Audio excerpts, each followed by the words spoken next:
ಹರೇ ಕೃಷ್ಣ ಮಾತಾಜಿ. ಹರೇ ಕೃಷ್ಣ ಮಾತಾಜಿ. ಏನು ಪ್ರಣಾಮಗಳು. ಹರೇ ಕೃಷ್ಣ. ಬರ್ತಾರೆ ಮಾತಾಜಿ, ಮಾತಾಜಿ ಬರ್ತಾರೆ.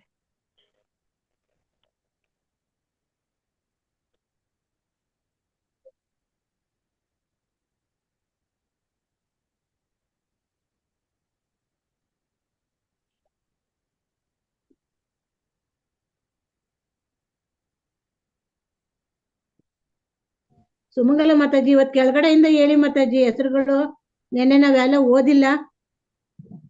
ಶಶಿಕಲಾ ಇಂದ ನಿಂತಿದೆ ಮಾತಾಜಿ. ಅಲ್ಲಿಂದ ಓದಿಸಿ ಶಶಿಕಲಾ ಮಾತಾಜಿ. ಮಾತಾಜಿ. ಹಾ, ಶಶಿಕಲಾ ಮಾತಾಜಿಲಿಂದ ಓದಿಸ್ತೀನಿ. ಹೌದೌದು ಮಾತಾಜಿ, ನಂಗೂ ಗೊತ್ತಾಗುತ್ತೆ. ನೀವು ಇಷ್ಟೊತ್ತಿನ ಬಿಡ್ತೀರಾ ಕೂತಿರ್ತೀರಾ ಮತ್ತೆ. ಮತ್ತೆ ಮೇಲಿಂದ ಹೇಳ್ಕೊಂಡ್ಬರ್ತೀರಾ.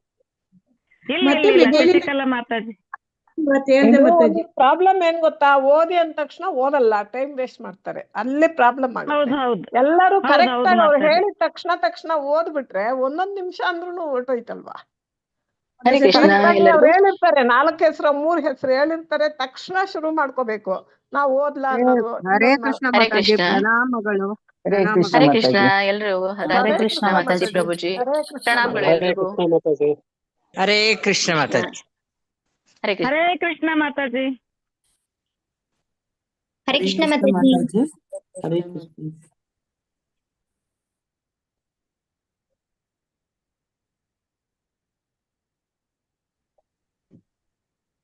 ಇಂದಿನ ತರಗತಿಯನ್ನು ಮಂಗಳಾಚರಣೆಯೊಂದಿಗೆ ಪ್ರಾರಂಭ ಮಾಡೋಣ. ಎಲ್ಲರೂ ನನ್ನ ಜೊತೆಗೆ ರಿಪೀಟ್ ಮಾಡಿ. ಓಂ ನಮೋ ಭಗವತೆ ವಾಸುದೇವಾಯ.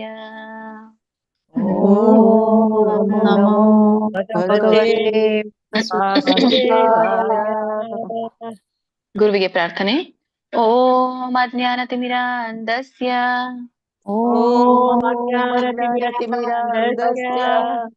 ಜ್ಞಾನಾಂಜನಶಲಾಕಯ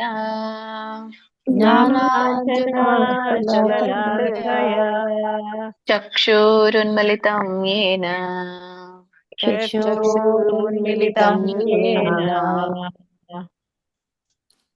ತಸ್ಮೈ ಶ್ರೀ ಗುರುವೇ ನಮಃ.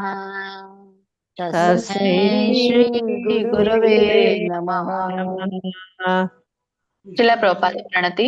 ನಮ ಓಂ ವಿಷ್ಣುಪಾದಾಯ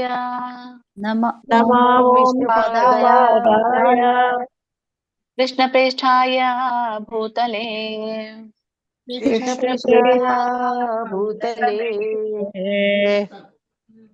ಶ್ರೀಮತಿ ಭಕ್ತಿ ವೇದಾಂತ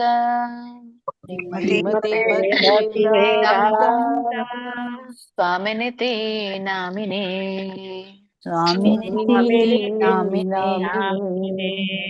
ನಮಸ್ತೆ ಸರಸ್ವತೆ ದೇವಿ ಗೌರವಾಣಿ ಪ್ರಚಾರಿಣಿ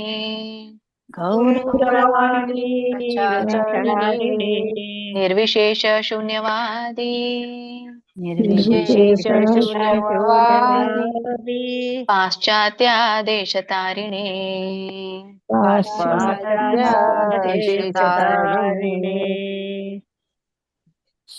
ನಾರಾಯಣಂ ನಮಸ್ಕೃತ್ಯ ನರಂ ಚೈವ ನರೋತ್ತಮಂ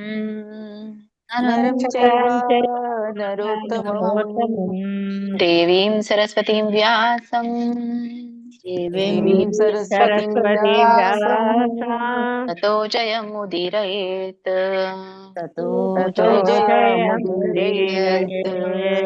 ಭಗವದ್ಗೀತೆ ಮಹಾತ್ಮೆ ಶ್ಲೋಕ. ಸರ್ವೋಪನಿಷದೋ ಗಾವೋ ದೋಗ್ಧಾ ಗೋಪಾಲನಂದನಃ ಪಾರ್ಥೋ ವತ್ಸ ಸುಧೀರ್ಭೋಕ್ತ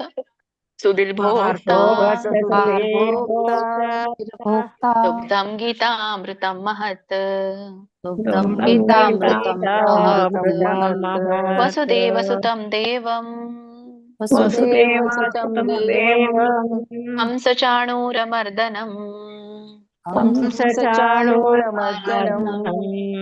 ದೇವಕೀ ಪರಮಾನಂದಂ ದೇವಕೀ ಪರಮಾನಂದಂ ಕೃಷ್ಣಂ ವಂದೇ ಜಗದ್ಗುರುಂ. ಕೃಷ್ಣಂ ವಂದೇ ಜಗದ್ಗುರುಂ.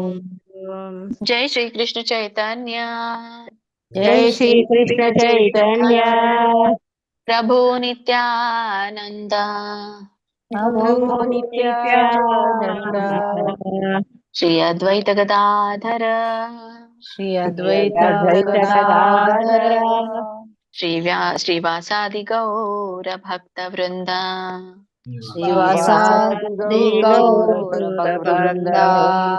ಹರೇ ಕೃಷ್ಣ ಕೃಷ್ಣ ಕೃಷ್ಣ ಹರೇ ಹರೇ, ಹರೇ ರಾಮ ರಾಮ ರಾಮ ಹರೇ ಹರೇ.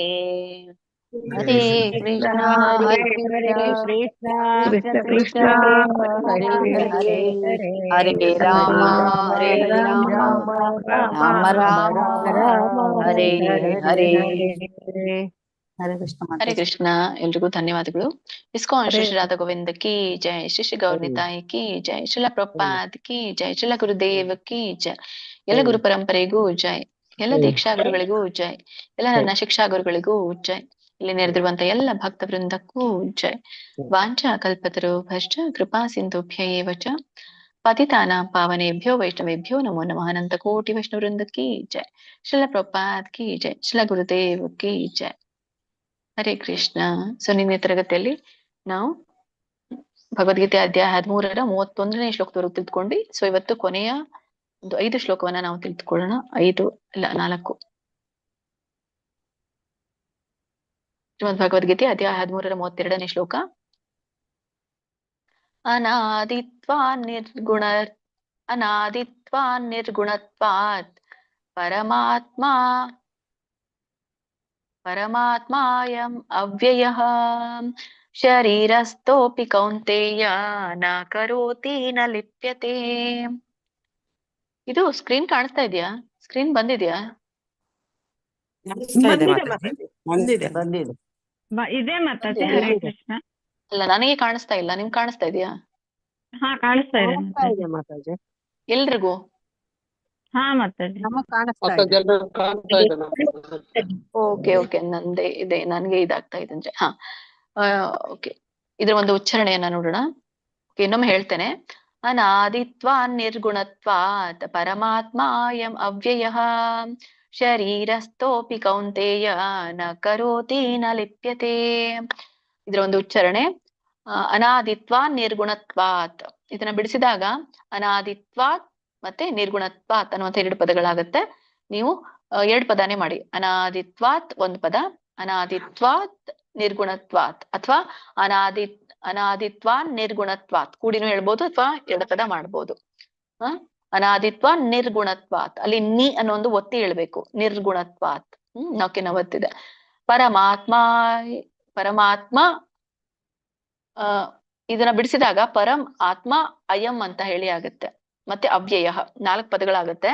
ಪರಂ ಆತ್ಮ ಅಯಂ ಅವ್ಯಯ ಅಂತ ಹೇಳಿ ನೀವು ಪರಮಾತ್ಮಾಯಂ ಅಂತ ಒಂದು ಪದ ಮಾಡಿ ಆಮೇಲೆ ಅವ್ಯಯ ಅಂತ ಹೇಳ್ಬೋದು. ಇಲ್ಲಾಂದ್ರೆ ಪರಮಾತ್ಮ ಅಲ್ಲಿ ಅವಗ್ರಹ ಇದೆಯಲ್ಲ, ಅಲ್ಲಿ ಬಿಡಿಸ್ಬಹುದು. ಪರಮಾತ್ಮ ಇದು ಪರಮಾತ್ಮ ಅಯಂ ಅವ್ಯಯ ಅಂದ್ರೆ ಅವಗ್ರಹ ಒಂದಿದೆ, ಹಾಗಾಗಿ ಹಚ್ಚಬೇಕು. ಪರಮಾತ್ಮ ಅಯಂ ಅವ್ಯಯ ಅಂತ ಹೇಳ್ಬೋದು. ಶರೀರಸ್ಥೋಪಿ, ಸಕ್ಕೆ ದೊಡ್ಡ ಇದೆ, ಸ್ಥೋ ಮತ್ತೆ ದೀರ್ಘ ಇದೆ, ಸ್ಥೋಪಿ ಬಿಡಿಸಿದಾಗ ಶರೀರಸ್ಥಃ ಅಪಿ ಅಂತ ಆಗುತ್ತೆ. ಶರೀರಸ್ಥಃ ಅಪಿ ಶರೀರಸ್ಥೋಪಿ ಕೌಂತೆಯ ನ ಕರೋತಿ ನ ಲಿಪ್ಯತೆ. ಹರೇ ಕೃಷ್ಣ. ಇದ್ರ ಒಂದು ಅರ್ಥವನ್ನ ತಿಳ್ಕೊಳ್ಳೋಣ. ಅನಾದಿತ್ವಾತ್ ಅಂದ್ರೆ ಆದಿ ಇಲ್ಲದೆ ಇರುವ ಕಾರಣ ಅಂತ ಕರೀತಾರೆ. ಅನಾದಿತ್ವಾತ್ ಆಲದಿ ಇಲ್ಲದೆ ಇರುವುದರಿಂದ ಅಥವಾ ಶಾಶ್ವತವಾಗಿ ಇರುವ ಕಾರಣದಿಂದ. ಸೊ ಹೀಗೆ ಇದು ಪದ ಬರುತ್ತೆ. ನಿರ್ಗುಣತ್ವಾತ್ ಅಂದ್ರೆ ಗುಣಗಳಿಲ್ಲದ ಕಾರಣ ಅಂತ ಹೇಳಿ. ನಿರ್ಗುಣತ್ವಾತ್ ಅಲ್ಲಿ ಗುಣ ಅಂತ ಪದ ಇದೆ, ಹಾಗಾಗಿ ನಾನು ಅದೇ ತರದ ಅರ್ಥವನ್ನ ನಿಮ್ಗೆ ಕೊಡ್ತಾ ಇದ್ದೇನೆ. ಹಾಗೆ ನೋಡಿದ್ರೆ ನಿರ್ಗುಣತ್ವಾತ್ ಅಂದ್ರೆ ಇಲ್ಲಿ ಏನಾಗುತ್ತೆ, ಶ್ರೀಲ ಪ್ರಭುಪಾದರು ಹೇಳ್ತಾರೆ ದಿವ್ಯವಾಗಿರೋದ್ರಿಂದ ಅಂತ ಹೇಳ್ತಾರೆ. ಸೊ ದಿವ್ಯವಾಗಿರೋದಂದ್ರೆ ಏನು? ಗುಣಗಳಿಲ್ಲದೆ ಕಾರಣ ಏನಾಗಿರುತ್ತೆ, ಗುಣಗಳ ಪ್ರಭಾವ ಇಲ್ಲದೆ ಇರೋದ್ರಿಂದ ದಿವ್ಯವಾಗಿರುತ್ತೆ. ಹಾಗಾಗಿ ಗುಣಗಳಿಲ್ಲದ ಕಾರಣ ಪರಮಾತ್ಮ ಅಯಂ ಅವ್ಯಯಂ. ಪರಮಾತ್ಮ ಅಂದ್ರೆ ಪರಮಾತ್ಮ, ಅಯಂ ಅಂತಂದ್ರೆ ಈ ಅಂತ ಹೇಳಿ. ಸೊ ಈ ಪರಮಾತ್ಮ ಅವ್ಯಯ ಅಂದ್ರೆ ನಾಶರಹಿತ. ಅವ್ಯಯ ಅಂತಂದ್ರೆ ವ್ಯಯ ಇಲ್ಲದೆ ಇರುವಂತದ್ದು. ವ್ಯಯ ಇಲ್ದಿರೋದಕ್ಕೆ ಏನಂತ ಕರೀತಾರೆ? ನಾಶರಹಿತವಾಗಿರುವಂತದ್ದು ಅಥವಾ ಅವಿನಾಶಿ ಆಗಿರುವಂತದ್ದು ಅಂತ ಹೇಳಿ ಕರೀತಾರೆ. ಶರೀರಸ್ಥಃ ಅಪಿ. ಶರೀರಸ್ಥಃ ಅಪಿ ಅಂದ್ರೆ ದೇಹದಲ್ಲಿರುವಂತೆ ಕಂಡ್ರು ಕೂಡ. ಶರೀರಸ್ಥಃ ಅಂತ ಹೇಳ್ತಾರೆ. ಇಲ್ಲಿ ಬಿಡಿಸಿದಾಗ ಶರೀರ ಸ್ಥಃ. ಶರೀರ ಅಂದ್ರೆ ದೇಹದಲ್ಲಿ, ಸ್ಥಃ ಅಂದ್ರೆ ಇರುವಂತೆ, ಅಪಿ ಅಂದ್ರೆ ಕಂಡರು. ಶರೀರದಲ್ಲಿ ಇರುವಂತೆ ಕಂಡರು.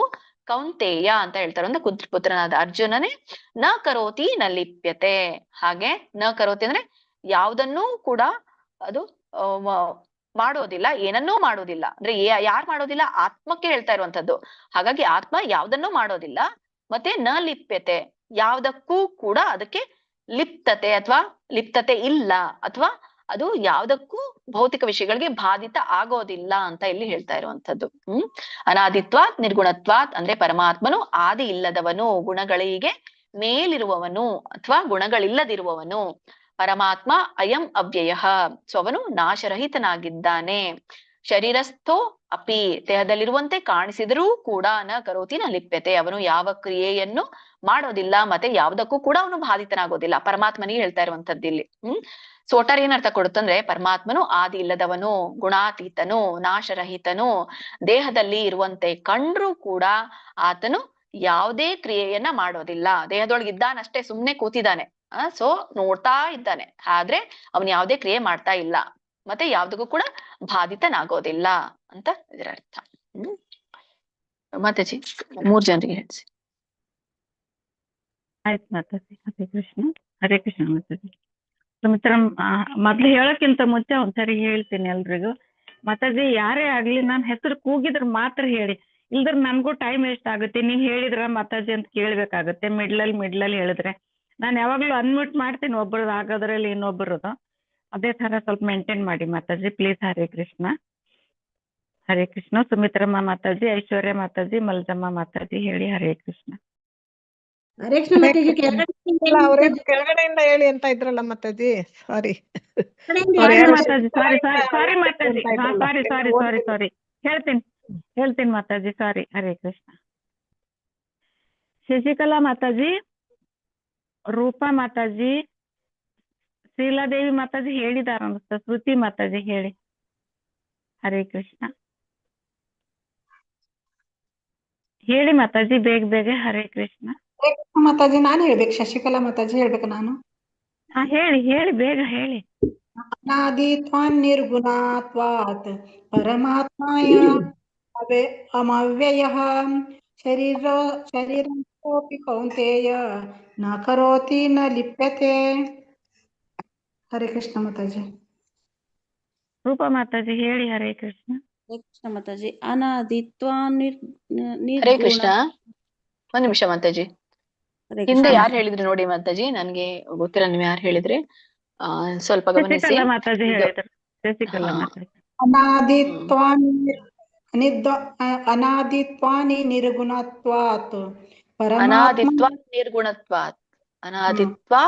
ಅನಾದಿತ್ವಾ ನಿರ್ಗುಣತ್ವಾತ್.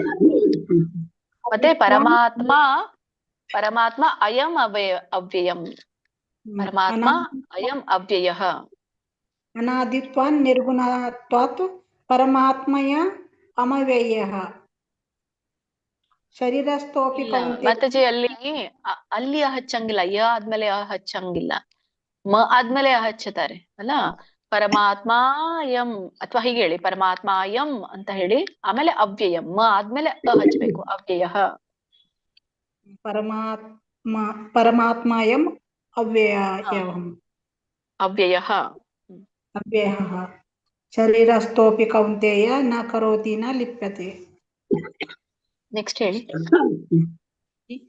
ಅನಾದಿತ್ವಾ ನಿರ್ಗುಣತ್ವಾತ್ ಪರಮಾತ್ಮಾಯ ವ್ಯಯಃ ಶರೀರಸ್ಥೋಪಿ ಕೌಂತೇಯ ನ ಕರೋತಿ ನ ಲಿಪ್ಯತೆ. ಹರೇ ಕೃಷ್ಣ.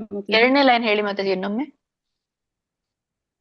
ಶರೀರಸ್ಥೋಪಿ ಕೌಂತೇಯ. ಎರಡನೇ ಲೈನ್ ಹೇಳಿ. ಎರಡನೇ ಲೈನು. ಪರಮಾತ್ಮಾಯ ವ್ಯಯಃ. ಇಲ್ಲ ನೋಡಿ, ಅಲ್ಲಿ ಮ ಬಿಡ್ತಾ ಇದ್ದೀರಾ. ಪರಮಾತ್ಮಾಯಂ ಪರಮಾತ್ಮಾಯಂ ವ್ಯಯ ಪರಮಾತ್ಮಾಯಂ ಕೇಳಿಸ್ತಾ ಇದೆಯಾ ನಾನು ಹೇಳ್ತಾ ಇರೋದು? ಪರಮಾತ್ಮಾಯಂ ಅಲ್ಲಿ ಪರಮಾತ್ಮಾಯಂ ವರ್ಗು ಹೇಳಿ, ಮ ವರ್ಗು ಹೇಳಿ. ಪರಮಾತ್ಮ ಯವ್ಯಯಂ. ನಾನ್ ಹೇಳ್ತಾ ಇರೋದಷ್ಟೇ ಹೇಳಿ ಮಾತಾಜಿ. ಪರಮಾತ್ಮಾಯಂ ಅಷ್ಟೇ ಹೇಳಿ. ಪರಮಾತ್ಮ ಯಂ. ಯಂ ಬೇರೆ ಹೇಳ್ಬೇಡಿ, ಪರಮಾತ್ಮಾಯಂ ಕೂಡಿ ಹೇಳಿ. ಪರಮಾತ್ಮಾಯಂ. ಆಮೇಲೆ ಅಲ್ಲಿ ಅ ಸೇರಿಸ್ಬೇಕು, ಅವ್ಯಯ. ಪರಮಾತ್ಮಾಯಂ ಅವ್ಯಯ. ಹರೇ ಕೃಷ್ಣ. ಹರೇ ಕೃಷ್ಣ. ಹೇಳಿ ಮಾತಾಜಿ. ಶೀಲಾದೇವಿ ಮಾತಾಜಿ. ಅನಾದಿತ್ವಾ ನಿರ್ಗುಣಾತ್ವಾತ್ ಪರಮಾತ್ಮಾಯಮಾವಯಃ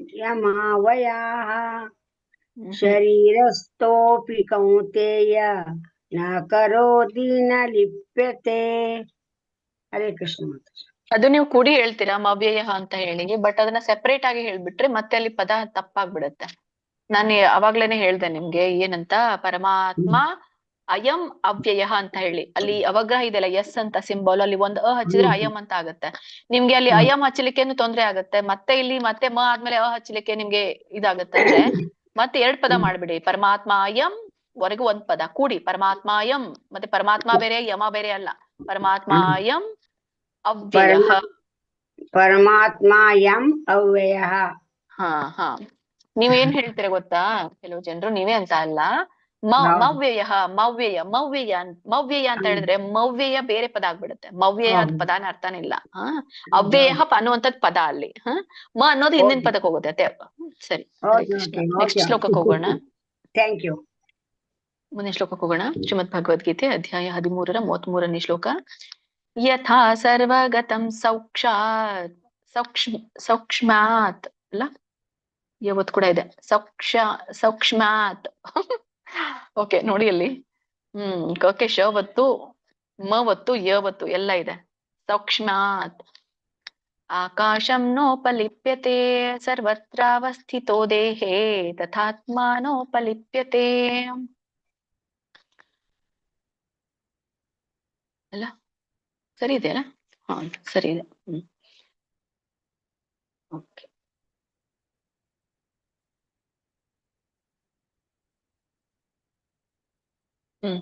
ಯಥಾ ಇದರ ಒಂದು ಉಚ್ಚಾರಣೆ ನೋಡೋಣ. ಯಥಾ ಸರ್ವಗತಂ ಸೌಕ್ಷ್ಮ್ಯಾತ್ ಅಂತ ಹೇಳಿ ಅದನ್ನ ನೋಡಿ ರಿಪೀಟ್ ಮಾಡ್ಕೊಳ್ಳಿ ನೀವೇ. ಓಕೆ, ಶವತ್ತು ಮವತ್ತು ಯವತ್ತು ಎಲ್ಲ ಇದೆ. ಸೌಕ್ಷ್ಮ್ಯಾತ್ ಆಕಾಶಂ ನೋಪಲಿಪ್ಯತೆ. ಆ ನೋಪಲಿಪ್ಯತೆನ ಬಿಡಿಸಿದಾಗ ನ ಉಪಲಿಪ್ಯತೆ ಅಂತ ಹೇಳ್ತಾರೆ. ಅದಕ್ಕೆ ನೀವು ರಾಗವಾಗಿ ಹೇಳುವಾಗ ಕೂಡಿ ಹೇಳಿ. ಸರ್ವತ್ರ ಅವಸ್ಥಿತೋ ಬಿಡಿಸಿದಾಗ ಸರ್ವತ್ರ 1 ಪದ, ಅವಸ್ಥಿತೋ 2ನೇ ಪದ, ಅವಸ್ಥಿತ ಅಂತ ಕರೀತಾರೆ. ಅಲ್ಲಿ ರಾಗ ಹೇಳುವಾಗ ತೋ ಅಂತ ಬರುತ್ತೆ. ಸರ್ವತ್ರ ಅವಸ್ಥಿತೋ ದೇಹೇ ತಥಾತ್ಮ ನೋಪಲಿಪ್ಯತೆ. ಅಲ್ಲಿ ಮತ್ತೆ ನೋಪಲಿಪ್ಯತೆ ಬಿಡಿಸಿದಾಗ ನ ಉಪಲಿಪ್ಯತೆ ಅಂತ ಹೇಳಿ ಆಗುತ್ತೆ. ಸೊ ಇದ್ರ ಒಂದು ಉಚ್ಚಾರಣೆನ ಇದ್ರೊಂದು ಅರ್ಥ ತಿಳ್ಕೊಳ್ಳೋಣ.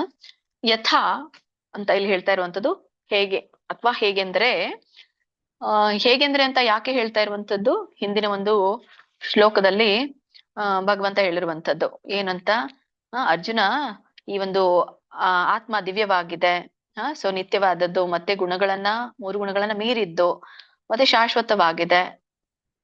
ಮತ್ತೆ ಯಾರು ಶಾಶ್ವತವಾದ ನೋಟ ಇರುತ್ತೋ ಅವ್ರು ಮಾತ್ರ ಕಾಣಬಹುದು. ಆಮೇಲೆ ಐಹಿಕ ದೇಹದ ಸಂಪರ್ಕವಿದ್ರೆ ಆತ್ಮವು ಏನನ್ನು ಕೂಡ ಮಾಡೋದಿಲ್ಲ.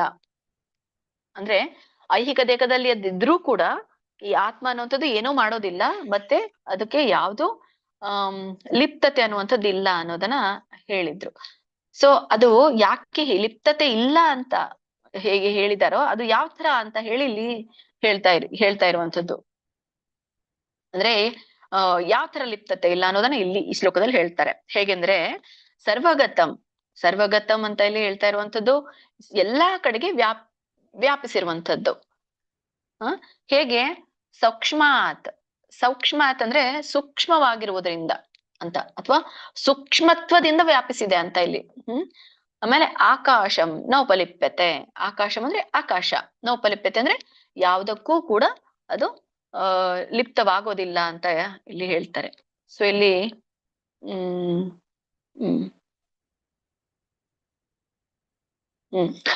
ಓಕೆ, ಆಕಾಶ ಅಂತ ಹೇಳ್ತಾರೆ ಅಂತ ಯಾವ್ದಕ್ಕೆ ಲಿಪ್ತವಾಗೋದಿಲ್ಲ. ಇನ್ನ ಸೆಂಟೆನ್ಸ್ ಆಗಿಲ್ಲ ಅಲ್ಲಿ, ನಾನು ಹಾಗೆ ಅರ್ಥ ಹೇಳ್ತಾ ಇರುವಂತದ್ದು ನಿಮ್ಗೆ. ಸೊ ಒಂದು ಅರ್ಥನ ಹೇಳ್ತಾ ಹೋಗ್ತೀನಿ ನೋಡಿ. ಯಥಾ ಆಕಾಶಂ, ಯಥಾ ಆಕಾಶಂ ಅನ್ನುವಂತ ಪದ ಫಸ್ಟ್ ಬರುತ್ತೆ ಇಲ್ಲಿ.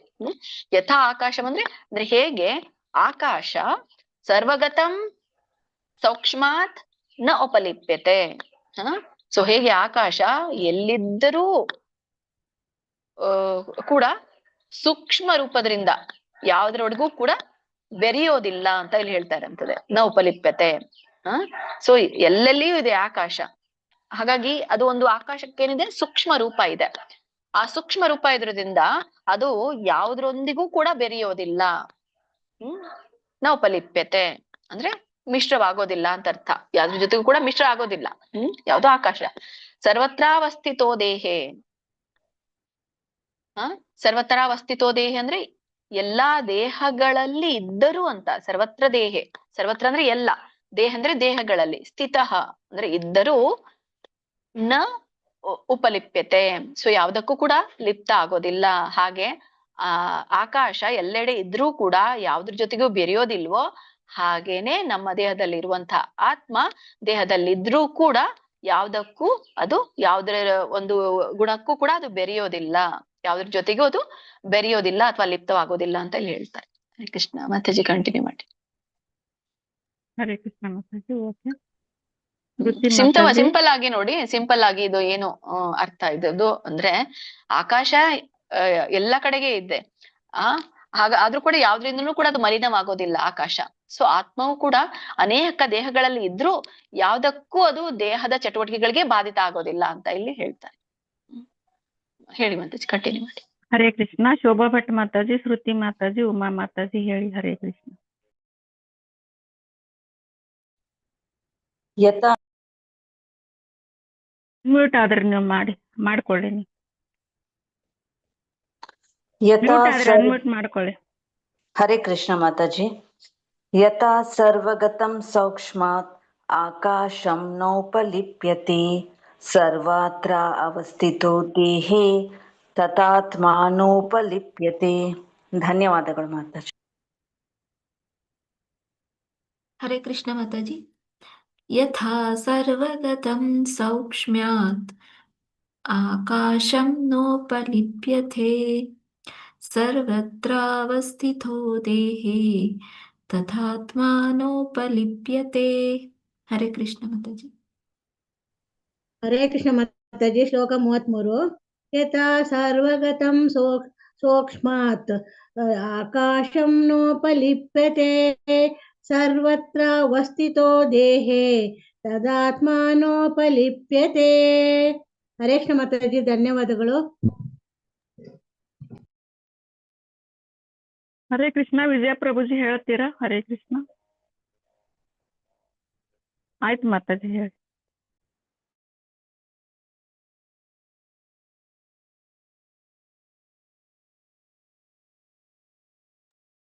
ಹರೇ ಕೃಷ್ಣ ಮಾತಾಜಿ. ಹರೇ ಕೃಷ್ಣ. ಹೋಗೋಣ. ಶ್ರೀಮದ್ ಭಗವದ್ಗೀತೆ ಅಧ್ಯಾಯ 13-34 ಶ್ಲೋಕ.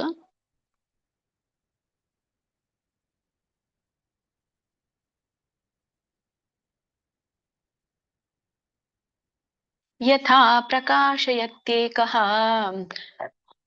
ಕೃತ್ಸ್ನಂ ಲೋಕಮಿಮಂ ರವಿಃ ಕ್ಷೇತ್ರಂ ಕ್ಷೇತ್ರೀ ತಥಾ ಕೃತ್ಸ್ನಂ ಪ್ರಕಾಶಯತಿ ಭಾರತ. ಇದರ ಒಂದು ಉಚ್ಚಾರಣೆ. ಯಥಾ ಪ್ರಕಾಶಯತೇಕಃ, ಯಥಾ ಪ್ರಕಾಶಯತ್ಯೇಕಃ. ಇಲ್ಲಿ ಪ್ರಕಾಶಯತ್ಯೇಕಃ ಬಿಡಿಸಿದಾಗ ಪ್ರಕಾಶಯತಿ ಏಕಃ ಅಂತ ಹೇಳಿ, ಪ್ರಕಾಶಯತ್ಯೇಕಃ ಅಂತ ಹೇಳಿ. ಕೃತ್ಸ್ನಂ, ಓಕೆ, ಒಟ್ಟು ಸುಳಿದೆ. ಕೃತ್ಸ್ನಂ ತೋಕೆ ಸವತ್ತು ನವತ್ತು. ಕೃತ್ಸ್ನಂ ಲೋಕಮಿಮಂ, ಲೋಕಮಿಮಂ ಬಿಡಿಸಿದಾಗ ಲೋಕಂ ಇಮಂ ಅಂತ. ಲೋಕಮಿಮಂ ರವೀಹಿ ಕೂಡಿ ಹೇಳಿ, ಹೇಗಿದೆ ಹಾಗೆ ಹೇಳಿ. ಲೋಕಮಿಮಂ ರವೀಹಿ ಕ್ಷೇತ್ರಂ ಕ್ಷೇತ್ರಿ ತಥಾ ಕೃತ್ಸ್ನಂ ಪ್ರಕಾಶಯತಿ ಭಾರತ.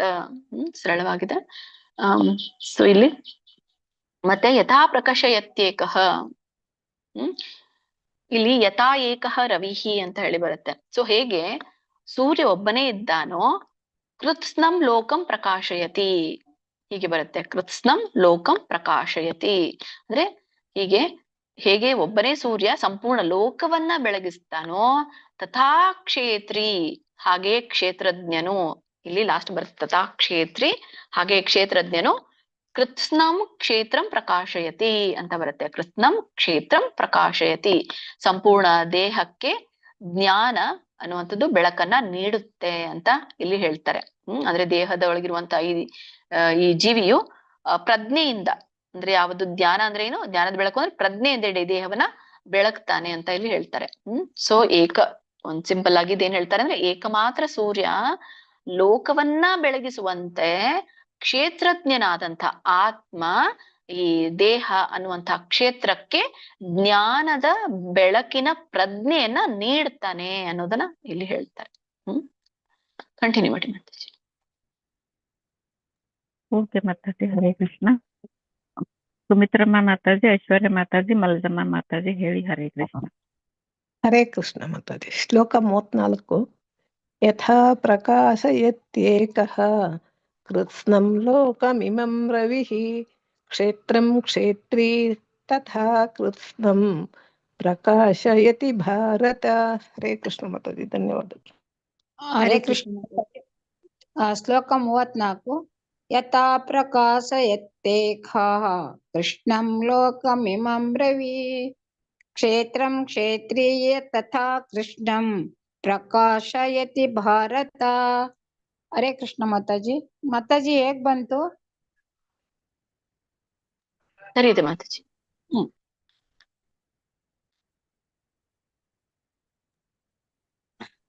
ಶ್ಲೋಕ 34.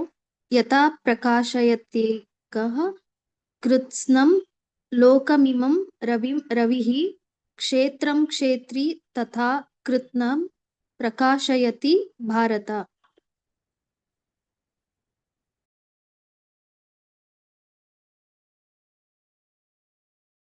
ಹರೇ ಕೃಷ್ಣ. ಆಯ್ತು ಮಾತಾಜಿ. ಆಯ್ತಾ ಮಾತಾಜಿ? ಸರಿ,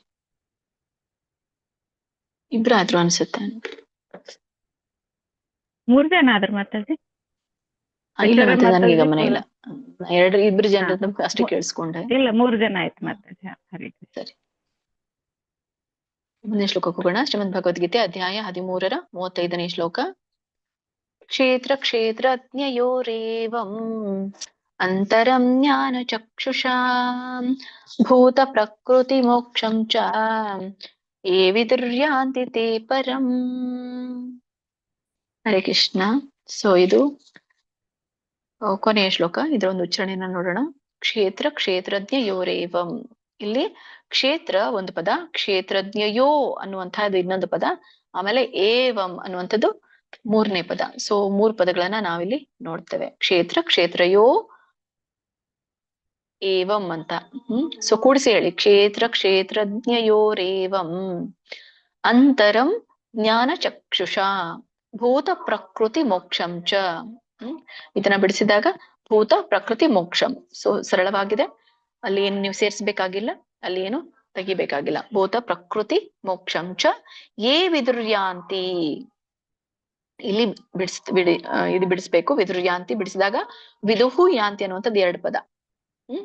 ಸೊ ಕೂಡಿ ಹೇಳಿ. ವಿದುರ್ಯಾಂತಿ ತೇ ಪರಂ. ಇದ್ರ ಒಂದು ಉಚ್ಚಾರಣೆ ಈ ತರ ಬರುತ್ತೆ. ಸೊ ಕ್ಷೇತ್ರ ಕ್ಷೇತ್ರಜ್ಞಯೋರೇವಂ.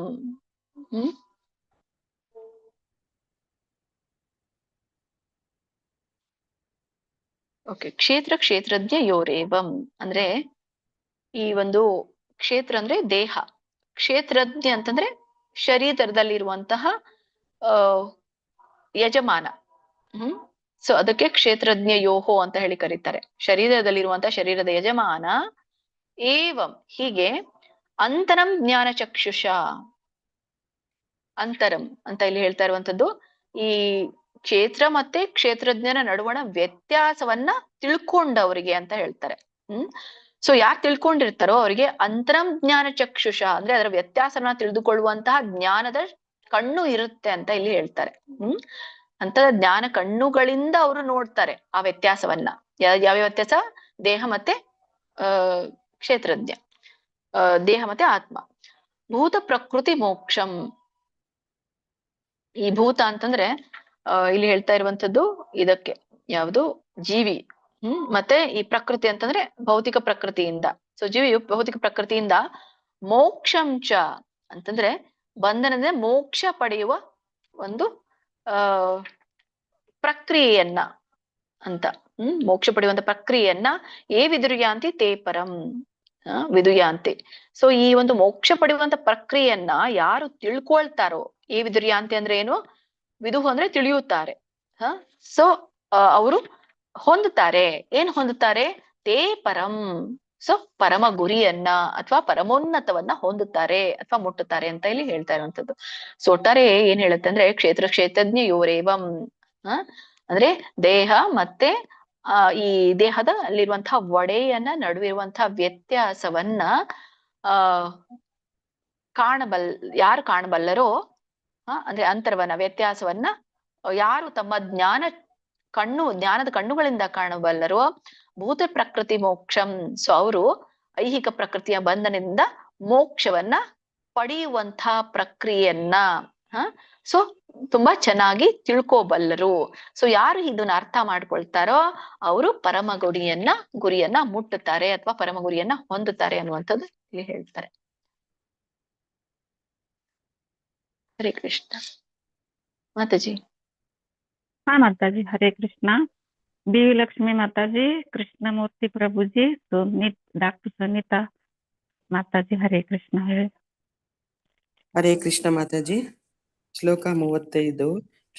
ಕ್ಷೇತ್ರಜ್ಞಯೋರೇವಂ ಅಂತರಂ ಜ್ಞಾನ ಚಕ್ಷುಷ ಭೂತ ಪ್ರಕೃತಿ ಮೋಕ್ಷಂ ಚ ಯೇ ವಿದುರ್ಯಾಂತಿ ತೇ ಪರಂ. ಹರೇ ಕೃಷ್ಣ ಮಾತಾಜಿ, ಧನ್ಯವಾದಗಳು. ಪ್ರಭುಜಿ ವಾಯ್ಸೇ ಕೇಳ್ತಾ ಇಲ್ಲ ನಿಮ್ದು. ಹರೇ ಕೃಷ್ಣ ಪ್ರಭುಜಿ, ವಾಯ್ಸೇ ಬರ್ತಾ ಇಲ್ಲ ಪ್ರಭುಜಿ, ಫುಲ್ ಬ್ರೇಕ್ ಆಗ್ತಾ ಇದೆ.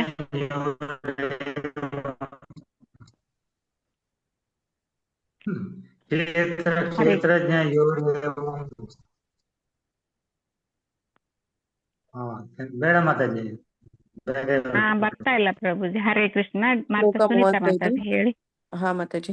ಕ್ಷೇತ್ರಜ್ಞಯೋರೇವಂ ಅಂತರಂ ಜ್ಞಾನ ಚಕ್ಷುಷಾ ಭೂತ ಪ್ರಕೃತಿ ಮೋಕ್ಷಂ ಚ ವಿದುರ್ಯಾಂತಿ ತೇ ಪರಂ.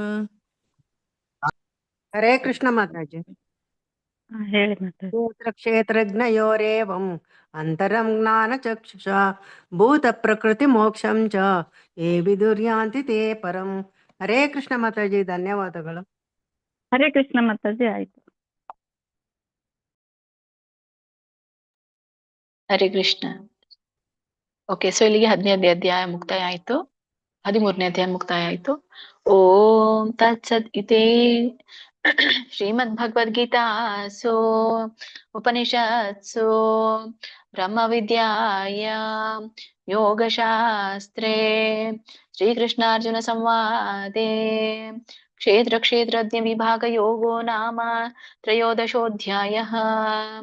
ಹರೇ ಕೃಷ್ಣ ಕೃಷ್ಣ ಕೃಷ್ಣ ಹರೇ ಹರೇ, ಹರೇ ರಾಮ ರಾಮ ರಾಮ ಹರೇ ಹರೇ, ಹರೇ ಕೃಷ್ಣ ಕೃಷ್ಣ ಕೃಷ್ಣ ಹರೇ ಹರೇ, ಹರೇ ರಾಮ ರಾಮ ರಾಮ ಹರೇ ಹರೇ.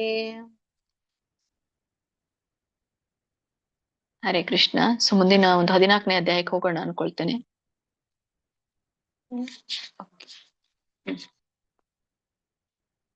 ಶ್ರೀಮದ್ ಭಗವದ್ಗೀತೆ ಅಧ್ಯಾಯ 14. ಅಥ 14ೋऽಧ್ಯಾಯಃ ಗುಣತ್ರಯ ವಿಭಾಗ ಯೋಗಃ. ಈ ಒಂದು ಅಧ್ಯಾಯ ಗುಣತ್ರಯ ವಿಭಾಗ ಯೋಗ ಅಂತಂದ್ರೆ ಈ ಒಂದು ಭೌತಿಕ ಜಗತ್ತಿನಲ್ಲಿರುವಂತಹ ಒಂದು ಬಂಧನ, ಆ ಬಂಧನ 3 ಗುಣಗಳಿಂದ ಆಗಿದೆ. ಸೊ ಹಾಗೆ ಭೌತಿಕ ಪ್ರಕೃತಿಯ ತ್ರಿಗುಣಗಳನ್ನ ಕುರಿತಾಗಿ ನಾವಿಲ್ಲಿ ತಿಳ್ಕೊಳ್ತೇವೆ. ಶ್ರೀಮದ್ ಭಗವದ್ಗೀತೆ ಅಧ್ಯಾಯ 14ರ 1ನೇ ಶ್ಲೋಕ. ಇಲ್ಲಿ ಹಿಂದಿನ ಶ್ಲೋಕದಲ್ಲಿ ಏನ್ ಹೇಳ್ತಾರೆ? 13ನೇ ಅಧ್ಯಾಯದ 35ನೇ ಶ್ಲೋಕದಲ್ಲಿ ಭಗವಂತ ಹೇಳ್ತಾ ಇರುವಂತದ್ದೇನು? ಯಾರು ಜ್ಞಾನದ ಕಣ್ಣುಗಳಿಂದ ಈ ದೇಹ ಮತ್ತೆ ದೇಹದೊಳಗಿರುವಂತಹ ಒಡೆಯನ ವ್ಯತ್ಯಾಸವನ್ನ ತಿಳ್ಕೊಳ್ತಾರೋ ಅವರು ಈ ಒಂದು ಐಹಿಕ ಪ್ರಕೃತಿಯ ಬಂಧನದಿಂದ ಮೋಕ್ಷ ಪಡಿತಾರೆ, ಮತ್ತೆ ಮೋಕ್ಷ ಪಡೆಯುವ ಪ್ರಕ್ರಿಯೆಯನ್ನ ಅರ್ಥ ಮಾಡ್ಕೊಳ್ತಾರೆ ಅಂತ ಹೇಳಿದ್ರು ಅಲ್ಲ. ಮೋಕ್ಷ ಪಡೆಯುವಂತ ಪ್ರಕ್ರಿಯೆನ ಅರ್ಥ ಮಾಡಿಕೊಳ್ಳೋರು ಪರಮ ಗುರಿಯನ್ನ ಪಡಿತಾರೆ. ಹಾಗಾದ್ರೆ ಈ ಮೋಕ್ಷ ಪಡೆಯುವ ಪ್ರಕ್ರಿಯೆನ ಹೇಗೆ ಅರ್ಥ ಮಾಡ್ಕೋಬೇಕು ಅಂತ ಒಂದು ಜ್ಞಾನದ ಕಣ್ಣಿಗಳಿಂದ ನೋಡ್ಬೇಕಾಗಿರುವಂತ ಜ್ಞಾನ ಯಾವುದು ಅನ್ನೋದನ್ನ ತಿಳಿಸ್ಲಿಕ್ಕೆ ಭಗವಂತ ಮತ್ತೆ 14ನೇ ಶ್ಲೋಕದಲ್ಲಿ ತ್ರಿಗುಣಗಳ ಕುರಿತಾಗಿ ತಿಳಿಸ್ತಾರೆ. ಓಕೆ ಓಕೆ ಶ್ರೀಮದ್ ಭಗವದ್ಗೀತೆ ಅಧ್ಯಾಯ 14ರ 1ನೇ ಶ್ಲೋಕ. ಶ್ರೀ ಭಗವಾನುವಾಚ ಪರಂ ಭೂಯಃ ಪ್ರವಕ್ಷ್ಯಾಮಿ ಜ್ಞಾನಾನಾಂ ಜ್ಞಾನಂ ಉತ್ತಮಂ ಯಜ್ಞಾತ್ವಾ ಮುನಯಃ ಸರ್ವೇ ಪರಾಂ ಸಿದ್ಧಿಂ ಇತೋ ಗತಾಃ. ಹರೇ ಕೃಷ್ಣ. ಇದರ ಒಂದು ಉಚ್ಚಾರಣೆ ಪರಂ ಭೂಯಃ ಪ್ರವಕ್ಷ್ಯಾಮಿ. ಸರಳವಾಗಿ ಶ್ರೀ ಭಗವಾನ್ ವಾಚ ಪರಂ ಭೂಯ ಪ್ರವಕ್ಷ್ಯಾಮಿ. ಬೇರೆ ಬೇರೆ ಪದ. ಜ್ಞಾನಾನಾಂ ಜ್ಞಾನಾನಾಂ ಜ್ಞಾನಂ. ಇಲ್ಲಿ ಜ್ಞಾನಂ ಉತ್ತಮಂ ಅಂತ ಇದೆಯಲ್ಲ, ಇದ್ರ ಬಿಡಿಸಿದಾಗ ಜ್ಞಾನಂ ಉತ್ತಮಂ ಅಂತ ಆಗುತ್ತೆ. ಅಲ್ಲಿ ಜ್ಞಾನಂ ಮು ಅಂತ ಇದೆಯಲ್ಲ, ಅದು ಬಿಡಿಸಿದಾಗ ಮ ಅನ್ನುವಂಥದ್ದು ಹಿಂದಿನ ಪದಕ್ಕೆ ಹೋಗಿ ಉ ಅನ್ನುವಂಥ ಸ್ವರ ಮುಂದಿನ ಪದಕ್ಕೆ ಹೋಗುತ್ತೆ. ಜ್ಞಾನಂ ಉತ್ತಮಂ ಅಂತ ಹೇಳಿದ್ರು ನಡೆಯುತ್ತೆ, ಅಥವಾ ಕೂಡಿ ಹೇಳಿದ್ರು ಓಕೆ. ಜ್ಞಾನಂ ಉತ್ತಮಂ. ಯದ್ ಜ್ಞಾತ್ವಾ. ಈಗ ನೋಡಿ ಜ ಇದೆ, ಅದು ಯಜ್ ಜ್ಞಾತ್ವಾ ಅನ್ನೋ ಅವಶ್ಯಕತೆ ಇಲ್ಲ. ಯತ್ ಜ್ಞಾತ್ವಾ ತ ಅಂದ್ರೂ ನಡೆಯುತ್ತೆ. ಯದ್ ಜ್ಞಾತ್ವಾ ಮುನಯಃ ಸರ್ವೇ ಪರಾಂ ಸಿದ್ಧಿಂ ಇತೋ. ಸಿದ್ಧಿಮಿತೋ ಅಂತ ಇದೆಯಲ್ಲ, ಅದು ಬಿಡಿಸಿದಾಗ ಸಿದ್ಧಿಂ ಇತಃ ಅಂತ ಬರುತ್ತೆ. ಸಿದ್ಧಿಮಿತೋ ಗತಾಹ. ಕೂಡಿ ಹೇಳಿ ಸಿದ್ಧಿಮಿತೋ ಗತಾಹ. ಇದರ ಒಂದು ಉಚ್ಚಾರಣೆ, ಇದರ ಅರ್ಥವನ್ನ ತಿಳ್ಕೊಳ್ಳೋಣ. ಏನ್ ಹೇಳುತ್ತಂದ್ರೆ ಶ್ರೀ ಭಗವಾನ್ ವಾಚ, ಭಗವಂತ ಹೇಳಿದ್ರು ಪರಂ ಭೂಯಃ ಪ್ರವಕ್ಷ್ಯಾಮಿ. ಪರಂ ಅಂತಂದ್ರೆ ಅತ್ಯುನ್ನತವಾದದ್ದು. ಭೂಯಃ ಅಂತಂದ್ರೆ ಇಲ್ಲಿ ಮತ್ತೆ ಅಂತ ಪದದ ಅರ್ಥ ಕೊಡುತ್ತೆ. ಭೂಯಃ ಅಂದ್ರೆ ಮತ್ತೆ. ಪ್ರವಕ್ಷ್ಯಾಮಿ ಅಂತ ಹೇಳ್ತಾ ಇರುವಂತದ್ದು ವಿವರಿಸುತ್ತೇನೆ ಅಂತ ಹೇಳ್ತಾರೆ, ಅಥವಾ ಹೇಳ್ತೀನಿ ಅಂತ ಹೇಳಿ. ಸೊ ನಾನು ಮತ್ತೆ ಪರಂ ಭೂಯಃ ಪ್ರವಕ್ಷ್ಯಾಮಿ ಮೊದಲೇ ಲೈನ್ ಅರ್ಥ ಏನು ಅಂದ್ರೆ, ನಾನು ಮತ್ತೆ ಅತ್ಯುನ್ನತವಾದಂತ ವಿಷಯವನ್ನ ಹೇಳ್ತೇನೆ ಅಂತ ಇಲ್ಲಿ ಭಗವಂತ ಹೇಳ್ತಾರೆ. ಏನದು? ಜ್ಞಾನಾನಾಂ ಜ್ಞಾನಮುತ್ತಮಂ. ಜ್ಞಾನಾನಾಂ ಅಂದ್ರೆ ಎಲ್ಲಾ ಜ್ಞಾನಗಳಲ್ಲಿಯೂ ಜ್ಞಾನಂ ಉತ್ತಮಂ ಅಂದ್ರೆ ಶ್ರೇಷ್ಠವಾದ ಜ್ಞಾನವನ್ನ ಅಂತ ಹೇಳ್ತಾರೆ ಅಂತ 2ನೇ ಲೈನಲ್ಲಿ. ಎಲ್ಲಾ ಜ್ಞಾನಗಳಲ್ಲಿ ಶ್ರೇಷ್ಠವಾದ ಜ್ಞಾನವನ್ನ, ಅತ್ಯುತ್ತಮವಾದಂತ ಜ್ಞಾನವನ್ನ ಅಂತ ಹೇಳ್ತಾ ಇರೋದು. ಉತ್ತಮಂ ಅಂತಂದ್ರೆ ಅತ್ಯುತ್ತಮವಾದದ್ದು. ಹಾಗಾಗಿ ಜ್ಞಾನಂ ಉತ್ತಮಂ ಅಂತ ಹೇಳ್ತಾರೆ. ಎಲ್ಲಾ ಜ್ಞಾನಗಳಲ್ಲೂ ಶ್ರೇಷ್ಠವಾದ ಉತ್ತಮವಾದ ಜ್ಞಾನವನ್ನು ಯಜ್ಞಾತ್ವ ಇಲ್ಲಿ ಹೇಳ್ತಾ ಇರುವಂತದ್ದು, ಅದನ್ನ ತಿಳಿದು ಮುನಯಃ ಸರ್ವೇ. ಸೊ ಆ ಒಂದು ಅತ್ಯುನ್ನತವಾದ ಜ್ಞಾನವನ್ನ ತಿಳಿದು ಮುನಯಃ ಸರ್ವೇ. ಮುನಿ ಅಂದ್ರೆ ಎಲ್ಲಾ ಮುನಿಗಳು ಪರಾಂ ಸಿದ್ಧಿಮಿತೋ ಗತಾಹ. ಪರಾಂ ಸಿದ್ಧಿಂ ಅಂದ್ರೆ ಪರಮ ಸಿದ್ಧಿಯನ್ನು ಇತಃ ಗತಾಹ. ಸೊ ಈ ಒಂದು ಇತಃ ಗತಾಹ ಅಂತ ಹೇಳ್ತಾ ಇರುವಂತದ್ದು ಯಾಕೆ ಅಂದ್ರೆ, ಈ ಪ್ರಪಂಚದಿಂದ ಇತಃ ಅಂತಂದ್ರೆ ಇಲ್ಲಿ, ಯಾಕಂದ್ರೆ ಅರ್ಜುನ ಇಲ್ಲಿದ್ದಾನಲ್ಲ, ಎಲ್ಲಿದ್ದ? ಭೂಲೋಕದಲ್ಲಿ ಇದ್ದ. ಲೋಕದಲ್ಲಿ ಇತಗತಾಹ ಈ ಲೋಕದಿಂದ ಪಡೆದುಕೊಂಡಿದ್ದಾರೆ ಅಂತ ಇಲ್ಲಿ ಹೇಳ್ತಾ ಇರುವಂತದ್ದು. ಸೊ ಪರಂಭೂಯ ಪ್ರವಕ್ಷ್ಯಾಮಿ, ನಾನು ಮತ್ತೆ ಅತ್ಯುನ್ನತವಾದಂತ ವಿಷಯವನ್ನ ನಿನಗೆ ಹೇಳ್ತೇನೆ. ಸೊ ಜ್ಞಾನಾನಾಂ ಜ್ಞಾನಮುತ್ತಮಂ ಏನ್ ಹೇಳ್ತೇನೆ, ಎಲ್ಲಾ ಜ್ಞಾನಗಳಲ್ಲಿಯೂ ಶ್ರೇಷ್ಠವಾದ ಅತ್ಯುತ್ತಮವಾದಂತ ಜ್ಞಾನವನ್ನ ನಿನಗೆ ಹೇಳ್ತೇನೆ. ಸೊ ಯಜ್ಞಾತ್ವಾ ಮುನಯ ಸರ್ವೇ, ಅದನ್ನ ತಿಳಿದು ಎಲ್ಲಾ ಮುನಿಗಳು ಪರಾಂ ಸಿದ್ಧಿ ಮಿತೋಗತಾಹ ಈ ಲೋಕದಲ್ಲೇ ಪರಮ ಸಿದ್ಧಿಯನ್ನ ಪಡೆದಿದ್ದಾರೆ ಅಂತ ಹೇಳ್ತಾ ಇರುವಂತದ್ದು. ಮತ್ತೆ ಕಂಟಿನ್ಯೂ. ಓಕೆ ಮಾತಾಜಿ. ಹರೇ ಕೃಷ್ಣ.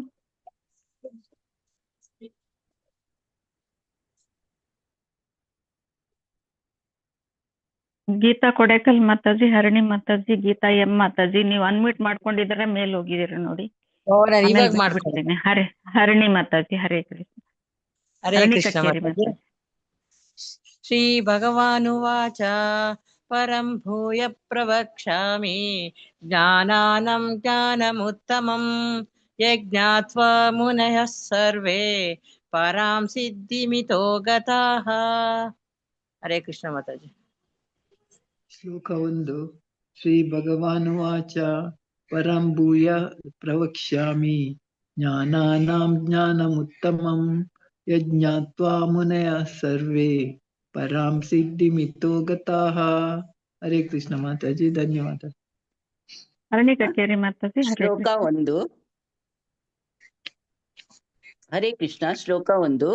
ಶ್ರೀ ಭಗವಾನುವಾಚ ಪರಂ ಭೂಯಃ ಪ್ರವಕ್ಷ್ಯಾಮಿ ಜ್ಞಾನಾನಾಂ ಜ್ಞಾನಮುತ್ತಮಂ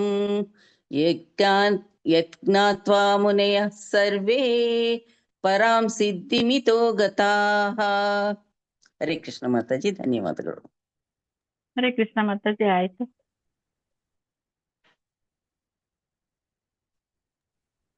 ಹರೇ ಕೃಷ್ಣ ಮಾತಾಜಿ. ಮುಂದಿನ ಶ್ಲೋಕಕ್ಕೆ ಹೋಗೋಣ. ಶ್ರೀಮದ್ ಭಗವದ್ಗೀತೆ ಅಧ್ಯಾಯ 14 2ನೇ ಶ್ಲೋಕ. ಇದಂ ಜ್ಞಾನಂ ಅಪಾಶ್ರಿತ್ಯ. ಇಲ್ಲ, ಇಲ್ಲಿ ಮೂವ್ ಆಗ್ಬೇಕು ನೋಡಿ, ಅದು ಅಪಾಶ್ರಿತ್ಯ ಅಂತ ಬರೋದಿಲ್ಲ. ಮುಪಾಶ್ರಿತ್ ಮೂವ್ ಮಾಡ್ಕೋಬೇಕು ನೋಡಿ, ಅದು ನಿಮ್ದೇನಾದ್ರು ಅದಿದ್ರೆ ತಿದ್ಕೊಳ್ಳಿ. ಇದಂ ಜ್ಞಾನಂ ಉಪಾಶ್ರಿತ್ಯ ಮಮ ಸಾಧರ್ಮ್ಯಂ ಆಗತಾಃ ಸರ್ಗೇಪಿ ನೋಪಜಾಯಂತೆ ಪ್ರಳಯೇನ ವ್ಯಥಂತಿ ಚ. ಹರೇ ಕೃಷ್ಣ. ಇನ್ನೊಮ್ಮೆ ಹೇಳ್ತೇನೆ, ಅದು ಜ್ಞಾನಂ ಉಪಾಶ್ರಿತ್ಯ ಮೂವ್ ಆಗ್ಬೇಕು, ಅಲ್ಲಿ ಇದ್ದಿದ್ದು ಮೂವ್ ಆಗ್ಬೇಕು. ಜ್ಞಾನಂ ಉಪಾಶ್ರಿತ್ಯ. ಎಲ್ರು ಜಾಗೃತರಾಗಿದ್ರ ಅನ್ಕೊಳ್ತೇನೆ.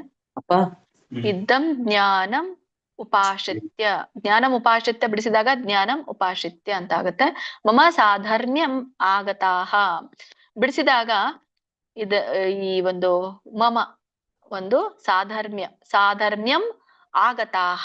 ನೀವು ಕೂಡಿ ಹೇಳ್ಬೋದು ಸಾಧರ್ಮ್ಯಮಾಗತಾಹ. ಇಲ್ಲಾಂದ್ರೆ ಬಿಡಿಸೋರಿದ್ರೆ ಬಿಡಿಸಿ. ಸಾಧರ್ಮ್ಯಂ ಒಂದು ಪದ, ಮಕ್ಕೆ ಆ ಸೇರಿದೆ, ಆ ಮುಂದಿನ ಪದಕ್ಕೆ ಹೋಗುತ್ತೆ ಆಗತಾಹ. ಸರ್ಗೇಪಿ ಇಲ್ಲಿ ಬಿಡಿಸಿದಾಗ ಸರ್ಗೆ ಅಪಿ ಅಂತ ಆಗುತ್ತೆ. ಸರ್ಗೇಪಿ ಕೂಡಿ ಹೇಳಿ. ನೋಪಜಾಯಂತೆ ಅಂದ್ರೆ ಇಲ್ಲಿ ನ ಉಪಜಾಯಂತೆ ಅಂತ ಕರೀತಾರೆ. ಕೂಡಿ ಹೇಳಿ ನೋಪಜಾಯಂತೆ. ಪ್ರಳಯೇನ ವ್ಯಥಂತಿ ಚ. ಇದೊಂದು ಅರ್ಥ ತಿಳ್ಕೊಳ್ಳೋಣ. ಇದಂ ಜ್ಞಾನಂ ಉಪಾಶ್ರಿತ್ಯ. ಇದಂ ಅಂದ್ರೆ ಈ, ಜ್ಞಾನಂ ಅಂದ್ರೆ ಜ್ಞಾನವನ್ನ, ಉಪಾಶ್ರಿತ್ಯ ಅಂತ ಹೇಳ್ತಾರೆ ಆಶ್ರಯಿಸಿದವರು ಅಂತ. ಇದಂ ಜ್ಞಾನಂ ಉಪಾಶ್ರಿತ್ಯ ಅಂದ್ರೆ ಈ ಜ್ಞಾನವನ್ನ ಆಶ್ರಯಿಸಿಕೊಂಡವರು. ಮಮ ಸಾಧರ್ಮ್ಯಮಾಗತಾಹ ಅಂದ್ರೆ ನನ್ನ ಸ್ವಭಾವದ ಮಟ್ಟಕ್ಕೆ ಸ್ವಭಾವವನ್ನ ಹೊಂದುತ್ತಾರೆ ಅಂತ ಅರ್ಥ, ಅಥವಾ ನನ್ನ ಸ್ವಭಾವದ ಮಟ್ಟಕ್ಕೆ ಬರ್ತಾರೆ ಅಂತ. ಇಲ್ಲಿ ಸಾಧರ್ಮ್ಯಂ ಆಗತಾಹ ಅಂದ್ರೆ ಬರ್ತಾರೆ ಅಂತ, ಆಕ್ಚುಲಿ ಬರ್ತಾರೆ. ಅದು ಇನ್ನೊಂದ್ ಪದ ಏನ್ ಕೊಡುತ್ತೆ, ಹೊಂದುತ್ತಾರೆ, ಆಗ್ತಾರೆ ಅಂತ ಈ ತರ. ನನ್ನ ಸ್ವಭಾವದ ಮಟ್ಟಕ್ಕೆ ಬರ್ತಾರೆ ಅಥವಾ ಹೊಂದುತ್ತಾರೆ. ಸರ್ಗೇಪಿ ನೋಪಜಾಯಂತೆ ಅಂದ್ರೆ ಸರ್ಗೆ ಅಪಿ ನ ಉಪಜಾಯಂತೆ. ಸರ್ಗೆ ಅಂತಂದ್ರೆ ಇಲ್ಲಿ ಹೇಳ್ತಾ ಇರುವಂತದ್ದು ಸೃಷ್ಟಿಗೆ ಹೇಳ್ತಾರೆ. ಸೃಷ್ಟಿಯಲ್ಲಿಯೂ ಕೂಡ ಸರ್ಗೇಪಿ ಅಂದ್ರೆ ಸೃಷ್ಟಿಯಲ್ಲಿಯೂ ಕೂಡ, ನ ಉಪಜಾಯಂತೆ ಸೃಷ್ಟಿಯ ಸಮಯದಲ್ಲಿಯೂ ಅಂತ ಅರ್ಥ. ಸರ್ಗೇಪಿ ಅಂತ ಯಾಕೆ ಹೇಳ್ತಾರೆ ಅಂದ್ರೆ ಸೃಷ್ಟಿಯ ಸಮಯದಲ್ಲಿಯೂ ನ ಉಪಜಾಯಂತೆ ಪುನರ್ಜನ್ಮ ಹೊಂದುವುದಿಲ್ಲ ಅಂತ ಇಲ್ಲಿ ಹೇಳ್ತಾ ಇರುವಂತದ್ದು. ಅಂದ್ರೆ ಸೃಷ್ಟಿಯ ಸಮಯದಲ್ಲಿ ಮತ್ತೆ ಪುನರ್ಜನ್ಮ ಹೊಂದುವುದಿಲ್ಲ. ನ ಉಪಜಾಯಂತೆ. ಉಪಜಾಯಂತೆ ಅಂದ್ರೆ ಇಲ್ಲಿ ಹುಟ್ಟಿಗೆ ಹೇಳ್ತಾರೆ, ಹುಟ್ಟುವುದು. ನ ಉಪಜಾಯಂತೆ ಅಂದ್ರೆ ಹುಟ್ಟೋದಿಲ್ಲ ಅಂತ ಅರ್ಥ. ಪ್ರಳಯೇ ನ ವ್ಯಥಂತಿ ಚ. ಪ್ರಳಯ ಅಥವಾ ಇಲ್ಲಿ ಪ್ರಲಯ ಅಂತ ಹೇಳಿ ಕರೀತಾರೆ. ಪ್ರಲಯೇ ಅಂತ ಕರೀತಾರೆ. ಈ ಸಂಸ್ಕೃತದಲ್ಲಿ ಪ್ರಲಯ ಅಂತ ಹೇಳ್ತಾರೆ, ಪ್ರಳಯ ಅಂತ ಹೇಳಲ್ಲ. ನಾವು ಕನ್ನಡದಲ್ಲಿ ಹೇಳ್ತೇವೆ ಪ್ರಳಯ ಅಂತ ಹೇಳಿ. ಸಂಸ್ಕೃತದಲ್ಲಿ ಲ ಬರುತ್ತೆ. ಪ್ರಲಯೇನ ವ್ಯಥಂತಿ ಚ ಅಂತ ಹೇಳಿ ಬರುತ್ತೆ. ಅಲ್ಲಿ ಳ ಇದ್ದದನ್ನ ಲ ಮಾಡಿ ಮತ್ತೆ ನೀವು ಹೇಳುವಾಗ ಪ್ರಲಯೇ ಅಂತಾನೆ ಹೇಳಿ. ಪ್ರಲಯೇನ ವ್ಯಥಂತಿ ಚ. ಸೊ ಪ್ರಲಯ ಅಂದ್ರೆ ಈ ಒಂದು ಲಯ ಕಾಲಕ್ಕೆ ಹೇಳ್ತಾರೆ. ಪ್ರಳಯ ಮುಳುಗುವಾಗ ಅಥವಾ ಲಯ ಆಗುವಾಗ. ಲಯ ಕಾಲದಲ್ಲಿಯೂ ನ ವ್ಯಥಂತಿ ಚ. ವ್ಯಥಂತಿ ಅಂದ್ರೆ ದುಃಖ. ನ ವ್ಯಥಂತಿ ಅಂದ್ರೆ ದುಃಖ ಪಡೋದಿಲ್ಲ ಅಂತ ಇಲ್ಲಿ ಅರ್ಥ. ಸೊ ಒಟ್ಟಾರೆ ಇದೇನ್ ಅರ್ಥ ಕೊಡುತ್ತಂದ್ರೆ, ಯಾರು ನಾನ್ ಹೇಳಿರುವಂತಹ ಈ ಜ್ಞಾನವನ್ನ ಆಶ್ರಯಿಸಿಕೊಂಡು ನನ್ನಂತಹ ನನಗೇನಿದೆಯೋ ಅಂತ ಒಂದು ದೈವ ಸ್ವಭಾವವನ್ನ ಪಡಿತಾರೋ ಅವರು ಸೃಷ್ಟಿಯ ಒಂದು ಸಮಯದಲ್ಲಿಯೂ ಕೂಡ ಪುನರ್ಜನ್ಮಕ್ಕೆ ಒಳಗಾಗೋದಿಲ್ಲ.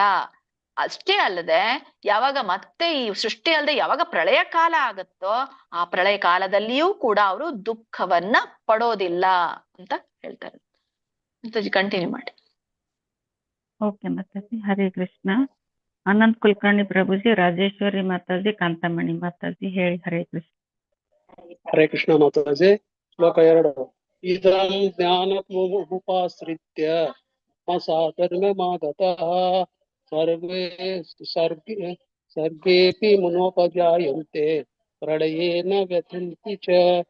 हरे कृष्ण।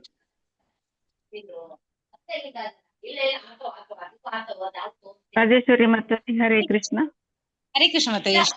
ಶ್ಲೋಕ 2. ಜ್ಞಾನಮಾಪಾಶ್ರಿತ್ಯ ಮಮ ಸಾಧ್ಯ. ಹರೇ ಕೃಷ್ಣ. ನಾನೇನ್ ಹೇಳ್ದೆ ನಿಮ್ಗೆ ಅವಾಗ? ಅಲ್ಲಿ ತಪ್ಪಿದೆ ಅಂತ ಹೇಳ್ದೆ, ನಿಮ್ಗೆ ಗಮನ ಇಲ್ಲ. ಯಾರು ಕೇಳಿಸ್ಕೊಳ್ತಾ ಇದೀರಾ? ಏನ್ ಹೇಳ್ದೆ ನಾನಲ್ಲಿ ವ್ಯತ್ಯಾಸ? ಫಸ್ಟ್ ಲೈನ್ ಅಲ್ಲಿ ಯಾರಾದ್ರೂ ಹೇಳ್ತೀರಾ? ಮುಪಾಶ್ರಿತ್ಯ, ಜ್ಞಾನಮುಪಾಶ್ರಿತ್ಯ. ಅಲ್ಲಿ ತಪ್ಪು ಪ್ರಿಂಟ್ ಆಗಿದೆ, ಮ ಅಂತ ಆಗಿದೆ, ಅಲ್ಲಿ ಮೂವ್ ಆಗ್ಬೇಕು. ಸೊ ಹಾಗಾಗಿ ಜ್ಞಾನಂ ಉಪಾಶ್ರಿತ್ಯ ಅಂತ ಹೇಳ್ಬೇಕು, ಅಥವಾ ಜ್ಞಾನಂ ಉಪಾಶ್ರಿತ್ಯ. ಎಸ್ ಮಾತಾಜಿ. ಹೇಳಿ ಮಾತಾಜಿ. ಜ್ಞಾನ ಉಪಾಶ್ರಿತ್ಯ ಮಮ ಸಾಧರ್ಮ್ಯ ಮಾಗತಃ ಸರ್ಗೇಪಿ ನೋಯಂತೆ ಪ್ರಳಯೇನ ವ್ಯತಂತಿ ಇಲ್ಲ ಇಲ್ಲ, ನಿಮ್ಗೆ ಗಮನ ಇಲ್ಲ. ನಾನೇನ್ ಹೇಳ್ದೆ? ಎರಡನೇ ಲೈನ್ ಏನ್ ಹೇಳ್ದೆ? ಯಾರಾದ್ರೂ ಹೇಳ್ತೀರಾ? ಪ್ರಳಯ ಎರಡನೇ ಲೈನ್ ಬರಂಗಿಲ್ಲ. ಪ್ರಳಯ ಮಮ ಸಾಧರ್ಮ್ಯಮಾಗತಃ. ಇಲ್ಲ, ನಾನೇನ್ ಹೇಳ್ದೆ? ಕೂಡ್ಸಿ ಓದುವಾಗ ಮಮ ಸಾಧರ್ಮ್ಯಮಾಗತಃ ಅಂತ ಓದ್ಬೇಕು ನೋಡಿ. ಬಿಡಿಸಿ ಓದುವಾಗ ಮಮ ಸಾಧರ್ಮ್ಯಮಾಗತಃ ಅಂತ ಹೇಳಿದ್ವಿ. ಈಗ ಮ್ಯೂಟ್ ಮಾಡ್ಕೊಳ್ಳಿ ಎಲ್ರು. ಹರೇ ಕೃಷ್ಣ. ಹರೇ ಕೃಷ್ಣ. ಯಾರು ನೋಡಿ ಮಾತಾಜಿ? ಅದು ಸಾಧರ್ಮ್ಯಂ ಆಗತಾಹ ಮುಂದೆ ಸಾಧರ್ಮ್ಯಂ ಆಗತಾಹ ಅಲ್ಲಿ ಒಂದು ಬಿಡಿಸಿದಾಗ. ಕೂಡಿ ಹೇಳುವಾಗ ನೀವು ಸಾಧರ್ಮ್ಯಂ ಆಗತಾಹ ಕೂಡಿ ಹೇಳ್ಬೇಕು. ನೀವು ಒಂದ್ ವೇಳೆ ಸಾಧರ್ಮ್ಯ ಮಾಗತಾಹ ಅಂತ ಹೇಳಿದ್ರೆ ಅದು ತಪ್ಪಾಗುತ್ತೆ. ಮತ್ತೆ ಗ್ಯಾಪ್ ಬಿಡ್ಬಾರ್ದು. ಸಾಧರ್ಮ್ಯ ಆದ್ಮೇಲೆ ಗ್ಯಾಪ್ ಬಿಟ್ಟು ಮಾಗತಾಹ ಅಂತ ಹೇಳಿದ್ರೆ ತಪ್ಪಾಗುತ್ತೆ ಅದು. ಕೂಡಿ ಅಲ್ಲಿ ಗ್ಯಾಪೇ ಕೊಡ್ಬಾರ್ದು. ಸಾಧರ್ಮ್ಯ ಮಾಗತಾಹ. ಸರಿ. ಇದಂ ಜ್ಞಾನ ಉಪಾಶ್ರಿತ್ಯ. ಇಲ್ಲ ಮಾತಾಜಿ, ಜ್ಞಾನಂ ಆಮೇಲೆ ಉಪಾಶ್ರಿತ್ಯ. ಅಲ್ಲಿ ಮ ಇದ್ದು ಮೂವ್ ಆಗ್ಬೇಕು. ಅದು ಆಕ್ಚುಲಿ ಇನ್ನೊಂದು ಅದು ಇಲ್ಲ, ಅಲ್ಲಿ ಪ್ರಿಂಟ್ ಮಿಸ್ಟೇಕ್ ಆಗಿದೆ. ಇದಂ ಜ್ಞಾನಂ, ಅದಕ್ಕೆ ಇರುವಂತಹ ಸ್ವರ ಉಪಾಶ್ರಿತ್ಯ. ಇದಂ ಜ್ಞಾನಂ ಉಪಾಶ್ರಿತ್ಯ ಮಮ ಸಾಧರ್ಮ್ಯಂ ಮಾಗತಃ ಸರ್ಗೇ. ಇಲ್ಲ, ಸಾಧರ್ಮ್ಯಂ ಮತ್ತೆ ಸಾಧರ್ಮ್ಯಂ ಅಂದು ಮಾಗತಃ ಅಲ್ಲ. ಸಾಧರ್ಮ್ಯಂ ಮ ಅಂದ್ರೆ ಆಗತಃ ಹೇಳ್ಬೇಕು ಅಲ್ಲಿ. ಬಿಡಿಸಿದಾಗ ಮಮ ಸಾಧರ್ಮ್ಯಂ ಆಗತಃ ಸರ್ಗೇಪಿ ನೋಪಜಾಯಂತೆ ಪ್ರಳಯೇ ನಾವ್ಯತಂತಿ ಚ. ಸರಿ, ಧನ್ಯವಾದ ಮಾತಾಜಿ. ಸ್ವಲ್ಪ ಬಿಸಿ ಇದೆ, ಗಮನ ಕೊಟ್ಟಿಲ್ಲ ಮಾತಾಜಿ. ಇರ್ಲಿ ಮಾತಾಜಿ. ಧನ್ಯವಾದ. ನೆಕ್ಸ್ಟ್ ಕಂಟಿನ್ಯೂ ಮಾಡಿ. ಹರೇ ಕೃಷ್ಣ. ಇದಂ ಜ್ಞಾನಂ ಉಪಾಶ್ರಿತ್ಯ ಮಮ ಸಾಧರ್ಮ್ಯಮಾಗತಃ ಸರ್ಗೇಪಿ ನೋಪಜಾಯಂತೆ ಪ್ರಳಯೇ ನಾವತಂತಿ ಚ. ಹರೇ ಕೃಷ್ಣ ಮಾತಾಜಿ. ಆಯ್ತು ಮಾತಾಜಿ. ಹರೇ ಕೃಷ್ಣ. ಈಗ ನಾನು ಪ್ರತಿಯೊಬ್ಬರಿಗೂ ಕರೆಕ್ಷನ್ ಮಾಡ್ಬೇಕಂತಿರೋದಿಲ್ಲ. ಈಗ ನಾನೊಬ್ರಿಗೆ ಹೇಳ್ತಾ ಇದ್ದೀನಿ ಅಂದ್ರೆ ಇನ್ನೊಬ್ರು ಕೂಡ ಅದನ್ನ ತಿಳ್ಕೊಂಡು ಅದೇ ರೀತಿ ಹೇಳಲಿಕ್ಕೆ ನೀವು ಪ್ರಯತ್ನ ಮಾಡಿ. ಮತ್ತೆ ಅದೇ ತರ ತಪ್ಪು ಮಾಡ್ಬಿಟ್ರೆ ನಾನು ಎಲ್ರಿಗೂ ಅದೇ ಹೇಳ್ತಾ ಕೂತ್ರೆ ಸಮಯ ಆಗೋಗ್ಬಿಡುತ್ತಲ್ಲ. ಸೊ ಕೇವಲ ಇದು ಓದುವಂತ ಶ್ಲೋಕ ಹೇಳುವಂತಹ ತರಗತಿ ಅಲ್ಲ. ಹಾಗೆ ಶ್ಲೋಕ ತಿಳ್ಕೊಬೇಕು ಅಂತ ನಾವು ಕೂಡ ಹೆಚ್ಚಿಗೆ ತಿಳಿದವ್ರಲ್ಲ ಇಲ್ಲಿ. ನಾವು ಕೂಡ ಸ್ವಲ್ಪ ಮಟ್ಟಿಗೆ ತಿಳ್ಕೊಳ್ಳೋದು. ಇನ್ನ ನಿಮ್ಗೆ ಹೇಳಿ ನಾನ್ ಮತ್ತೆ ತಿಳ್ಕೊಳ್ಳಿಕ್ಕೆ ಪ್ರಯತ್ನ ಮಾಡೋದಷ್ಟೇ. ಸೊ ಅದ್ರಲ್ಲೇನೆ ನಾವು ಒಬ್ರಿಗೆ ಕರೆಕ್ಷನ್ ಮಾಡಿದಾಗ ಇನ್ನೊಬ್ರು ಅದಾಗದೆ ಇರೋ ಹಾಗೆ ನೋಡ್ಕೊಂಡ್ರೆ ಸ್ವಲ್ಪ ಒಂದ್ಸಲಿ ಹೇಳೋದಕ್ಕೆ ಅದು ಇಫೆಕ್ಟಿವ್ ಆಗುತ್ತೆ ಅಂತ ನಾನು ಅನ್ಕೊಂಡಿದ್ದೇನೆ. ಅಂದ್ರೆ ನೀವು ಸಮಯವನ್ನ ಉಳಿಸ್ಬೋದು ಅಂತ. ಆಯ್ತಾ ಮಾತಾಜಿ? 3 ಜನರಿಗೆ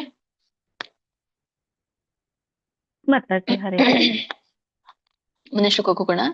ಶ್ರೀಮದ್ ಭಗವದ್ಗೀತೆ ಅಧ್ಯಾಯ 14 3ನೇ ಶ್ಲೋಕ. ಮಮ ಯೋನಿರ್ಮಹದ್ ಬ್ರಹ್ಮ ತಸ್ಮಿನ್ ಗರ್ಭಂ ದದಾಮ್ಯಹಂ ಸಂಭವಃ ಸರ್ವಭೂತಾನಾಂ ತತೋ ಭವತಿ ಭಾರತ. ಇದ್ರ ಒಂದು ಉಚ್ಚಾರಣೆ ನೋಡ್ಕೊಂಬರೋಣ. ಮಮ ಯೋನಿರ್ ಮಹದ್ ಬ್ರಹ್ಮ. ಇಲ್ಲಿ ಮಮ ಯೋನಿರ್ ಮಹದ್, ಯೋನಿರ್ ಮಹದ್ ಬೆಳೆಸಿದಾಗ ಯೋನಿಹಿ ಮಹತ್ ಅಂತ ಆಗತ್ತೆ. ಅಲ್ಲಿ ಹೇಗೆ ಇದೆಯೋ ಹಾಗೆ ಹೇಳಿ. ಯೋನಿರ್ ಮಹದ್ ಬ್ರಹ್ಮ. ಬ್ರಹ್ಮ ನೋಡಿ, ಅಲ್ಲಿ ಮ ಆದ್ಮೇಲೆ ಹ ಹೇಳ್ಬೇಕು. ಬ್ರಹ್ಮ. ಸಂಯೋತ ಅಸಂಯೋತ ಕುರಿತಾಗಿ ನಿಮ್ಗೆ ಹೇಳಿದ್ದೆ ಬಿಗಿನಿಂಗು, ನೆನಪಿದೆ ಅನ್ಕೊಳ್ತೇನೆ ಎಲ್ರಿಗೂ. ಸೊ ಯಾರು ಈಗ ಜಾಯಿನ್ ಆಗಿದ್ದಾರೋ ಅವರು ಹಿಂದಿನ ಒಂದು ವಿಡಿಯೋಗಳನ್ನ ಯೂಟ್ಯೂಬ್ ಅಲ್ಲಿ ಇದೆ, ಅದನ್ನ ನೋಡ್ಕೊಂಡು ಅದು ಸಂಯುತ ಅಸಂಯುತ ಕುರಿತಾಗಿ ತಿಳ್ಕೊಳ್ಳಿ. ಬ್ರಹ್ಮ ಯಾಕೆ ಬ್ರಹ್ಮ ಅನ್ನಂಗಿಲ್ಲ, ಬ್ರಹ್ಮ ಯಾಕೆ ಅಂತಾರೆ ಅನ್ನೋದನ್ನ ತಿಳ್ಕೊಳ್ಳಿ. ತಸ್ಮಿನ್ ನ ವ್ಯಂಜನ ಇದೆ. ತಸ್ಮಿನ್ ಗರ್ಭಂ ದದಾಮ್ಯಹಂ. ದದಾಮ್ಯಹಂ ಬಿಡಿಸಿದಾಗ ದದಾಮಿ ಅಹಂ. ದದಾಮ್ಯಹಂ ಸಂಭವ ಸರ್ವಭೂತಾನಾಂ ತಥೋ ಭವತಿ ಭಾರತ. ಸೊ ಇದ್ರನ್ನ ಅರ್ಥ ತಿಳ್ಕೊಂಡ್ ಬರೋಣ. ಮಮ ಯೋನಿರ್ ಮಹದ್ ಬ್ರಹ್ಮ.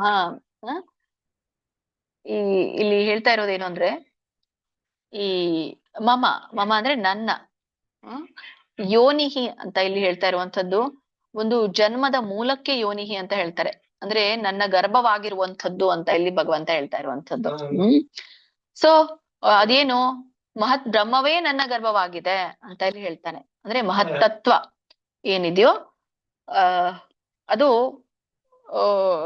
ನನ್ನ ಗರ್ಭವಾಗಿದೆ. ಅಂದ್ರೆ ನಾನು ಗರ್ಭ ದಾನ ಮಾಡ್ತೇನೆ ಅಂತ ಹೇಳಿ, ಬ್ರಹ್ಮನೇ ಗರ್ಭದಾನ ಮಾಡಿ ಆಮೇಲೆ ಜೀವಿಗಳು ಹುಟ್ಟುತ್ತವೆ ಅಂತ ಇಲ್ಲಿ ಹೇಳ್ತಾ ಇರುವಂತದ್ದು. ಅಂದ್ರೆ ಭೌತಿಕ ಪ್ರಕೃತಿ. ತಸ್ಮಿನ್ ಅಂದ್ರೆ ಅದರಲ್ಲಿ ಗರ್ಭಂ ದದಾಮಿ. ಸೊ ಗರ್ಭಂ ದದಾಮಿ ಅಂದ್ರೆ ಬೀಜವನ್ನ ನಾನು ಸ್ಥಾಪಿಸ್ತೇನೆ ಅಂತ ಹೇಳ್ತಾ ಇರುವಂತದ್ದು, ಅಥವಾ ಬೀಜವನ್ನ ನಾನು ಕೊಡ್ತೇನೆ ಅಂತ ಹೇಳ್ತಾ ಇರುವಂತದ್ದು, ಸ್ಥಾಪಿಸ್ತೇನೆ ಅಂತ ಹೇಳ್ತಾ ಇರುವಂತದ್ದು. ದದಾಮಿ ಸೃಷ್ಟಿಸ್ತೇನೆ ಅಂತ. ಅಹಂ ನಾನು, ಅಸಂಭವ ಅಂತ ಇಲ್ಲಿ ಹೇಳ್ತಾ ಇರುವಂತದ್ದು. ಯಾಕೆ ಸಂಭವ ಫಸ್ಟ್ ತಗೊಂಡೇನಂದ್ರೆ ಇಲ್ಲಿ ಉತ್ಪತ್ತಿ ಆಗತ್ತೆ ಅಂತ ಹೇಳ್ತಾ ಇರೋದು. ಏನು ಉತ್ಪತ್ತಿ ಆಗತ್ತೆ? ಸರ್ವಭೂತಾನಾಂ ಅಂದ್ರೆ ಎಲ್ಲ ಜೀವಿಗಳು. ತಥಾ ಭವತಿ ಭಾರತ.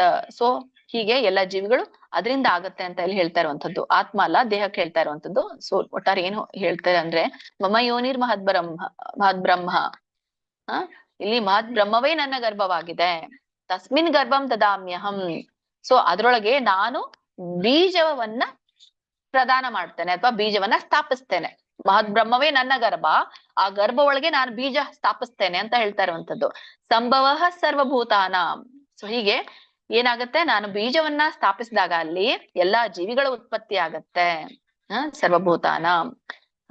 ಆಮೇಲೆ ತಥೋ ಭವತಿ ಭಾರತ. ಸೊ ಹೀಗೆ ಅದರಿಂದಲೇ ಉಂಟಾಗುತ್ತೆ ಅಂತ ಇಲ್ಲಿ ಹೇಳ್ತಾ ಇರುವಂತದ್ದು. ಸೊ ಏನ್ ಉಂಟಾಗತ್ತೆ? ಜನನ ಉಂಟಾಗೋದು ಹೇಳ್ತಾ ಇರುವಂತದ್ದು. ಓ ಅರ್ಜುನ, ಮದ್ ಬ್ರಹ್ಮವೆನ್ನುವಂತಹ ಈ ಭೌತಿಕ ಪ್ರಕೃತಿ ನನ್ನ ಗರ್ಭವಾಗಿದೆ. ಸೊ ಆ ಗರ್ಭದಲ್ಲಿ ನಾನು ಆ ಒಂದು ಜೀವ ಬೀಜವನ್ನ ಸ್ಥಾಪಿಸ್ತೇನೆ, ಜೀವ ಬೀಜ ಸ್ಥಾಪಿಸ್ತೇನೆ ಅಂತ ಹೇಳ್ತಾ ಇರುವಂತದ್ದು. ಆ ಮೂಲಕ ಎಲ್ಲಾ ಜೀವಿಗಳ ಜನನ ಉಂಟಾಗತ್ತೆ ಅಂತ ಇಲ್ಲಿ ಹೇಳ್ತಾ ಇರುವಂತದ್ದು. ಹರೇ ಕೃಷ್ಣ. ಕಂಟಿನ್ಯೂ ಮಾಡಿ ಮಾತಾಜಿ. ಮಾತಾಜಿ ಹರೇ ಕೃಷ್ಣ. ಸಾರಿ ಒಂದ್ ಸೆಕೆಂಡ್.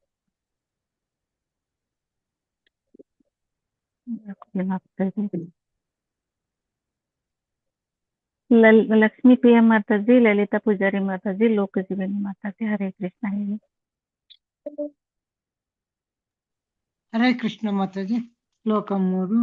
ಮಮ ಯೋನಿರ್ಮಹತ್ ಬ್ರಹ್ಮ ತಸ್ಮಿನ್ ಗರ್ಭಂ ದದಾಮ್ಯಹಂ ಸಂಭವ ಸರ್ವಭೂತಾನಾಂ ತಥೋ ಭವತಿ ಭಾರತ. ಧನ್ಯವಾದಗಳು ಮಾತಾಜಿ. ಹರೇ ಕೃಷ್ಣ.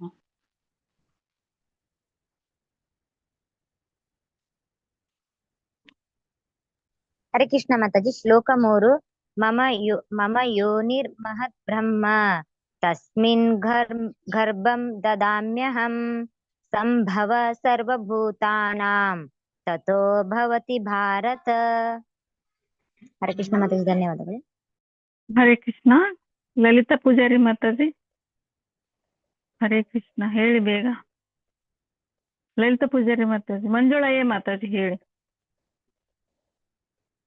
ಮಂಜುಳಾ ಏ ಮಾತಾಜಿ. ಹರೇ ಕೃಷ್ಣ. ಶ್ಲೋಕ 3.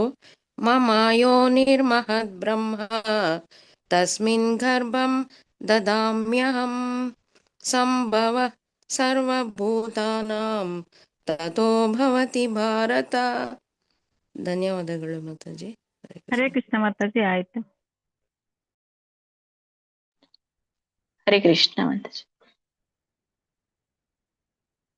ಶ್ರೀಮದ್ ಭಗವದ್ಗೀತೆ ಅಧ್ಯಾಯ 14 ಶ್ಲೋಕ. ಸರ್ವಯೋನಿಷು ಕೌಂತೆಯ ಮೂರ್ತಯಃ ಸಂಭವಂತಿ ಯಾಃ ತಾಸಾಂ ಬ್ರಹ್ಮ ಮಹದ್ಯೋನಿಃ ಅಹಂ ಬೀಜ ಪ್ರದಃ ಪಿತಾ. ಹರೇ ಕೃಷ್ಣ. ಇದ್ರ ಒಂದು ಉಚ್ಚಾರಣೆ ಸರ್ವಯೋನಿಷು. ಸೊ ಹಾಗೆ ಬರುತ್ತೆ, ಸರ್ವಯೋನಿಷು ಕೌಂತೆಯ ಮೂರ್ತಯಃ ಸಂಭವಂತಿಯಾಹ. ಮೂರ್ತಯಃ ಹಾಗೆ ಪದ ಏನು ಬಿಡಿಸಿ ಇಲ್ಲ ಇಲ್ಲಿ. ಸಂಭವಂತಿಯಾಹ ತಾಸಾಂ ಬ್ರಹ್ಮ ಮಹದ್ಯೋನಿಹಿ. ಮಹದ್ಯೋನಿಹಿ. ಇದು ಮಹದ್ಯೋನಿಹಿ ಬಿಡಿಸಿದಾಗ ಮಹತ್ ಯೋನಿಹಿ ಆಗುತ್ತೆ. ಕೂಡಿ ಹೇಳಿ, ಮಹದ್ಯೋನಿಹಿ ಅಹಂ ಬೀಜ ಪ್ರದಃ ಪಿತಾ. ಮತ್ತೆ ಮುಂದುವರಿಸ್ತಾ ಭಗವಂತ ಹೇಳ್ತಾರೆ, ಓ ಕುಂತಿಪುತ್ರ, ಸರ್ವಯೋನೀಷು ಕೌಂತೆಯ, ಓ ಕುಂತಿಪುತ್ರ, ಎಲ್ಲಾ ಯೋನಿಗಳಲ್ಲಿಯೂ ಮೂರ್ತಯ ಸಂಭವಂತಿಯಾಹ. ಇಲ್ಲಿ ಯಾವ ಯಾವ ದೇಹಗಳು ಜನಿಸುತ್ತವೆಯೋ ಅಂತ ಹೇಳಿ ಮೂರ್ತಯ ಅಂತ ಇಲ್ಲಿ ಹೇಳ್ತಾ ಇರುವಂತದ್ದು ಈ ಆಕಾರಗಳಿಗೆ ಹೇಳ್ತಾ ಇರುವಂತದ್ದು. ಆಕಾರ ಅಂದ್ರೆ ಯಾವ್ದಕ್ಕಿರುತ್ತೆ? ನಮ್ಗೆ ನಮ್ ದೇಹಕ್ಕೆ ತಾನೇ ನಮ್ಗೆ ಆಕಾರ ಇರೋದು. ಆತ್ಮಕ್ಕೆ ಆಕಾರ ಇಲ್ಲ, ಆಕಾರ ಇರುವಂತದ್ದು ದೇಹಕ್ಕೆ. ಹಾಗಾಗಿ ಯಾವ ಯಾವ ದೇಹಗಳು ಜನಿಸುತ್ತವೆಯೋ ಅಂದ್ರೆ ಮೂರ್ತಯ ಸಂಭವಂತಿಯಾಹ. ಸಂಭವಂತಿ ಅಂದ್ರೆ ಪ್ರಕಟವಾಗುತ್ತೋ, ಯಾವ್ಯಾವ ಆಕಾರಗಳು ಪ್ರಕಟವಾಗುತ್ತೋ ಅಥವಾ ಯಾವ್ಯಾವ ದೇಹಗಳು ಪ್ರಕಟವಾಗುತ್ತೋ ಅಂದ್ರೆ, ಪ್ರಕಟ ಅಂದ್ರೆ ನಮ್ಮ ಒಂದು ಭಾಷೆಯಲ್ಲಿ ಜನಿಸುತ್ತವೆಯೋ ಅಂತ ಅರ್ಥ. ತಾಸಾಂ ಬ್ರಹ್ಮ ಮಹದ್ಯೋನಿಹಿ. ಅವುಗಳಿಗೆ ಮಹತ್ ಬ್ರಹ್ಮವೇ ಗರ್ಭವಾಗಿದೆ ಅಂತ ಇಲ್ಲಿ ಹೇಳ್ತಾ ಇರುವಂತದ್ದು. ತಾಸಾಂ. ತಾಸಾಂ ಅಂದ್ರೆ ಅವುಗಳಿಗೆ ಏನು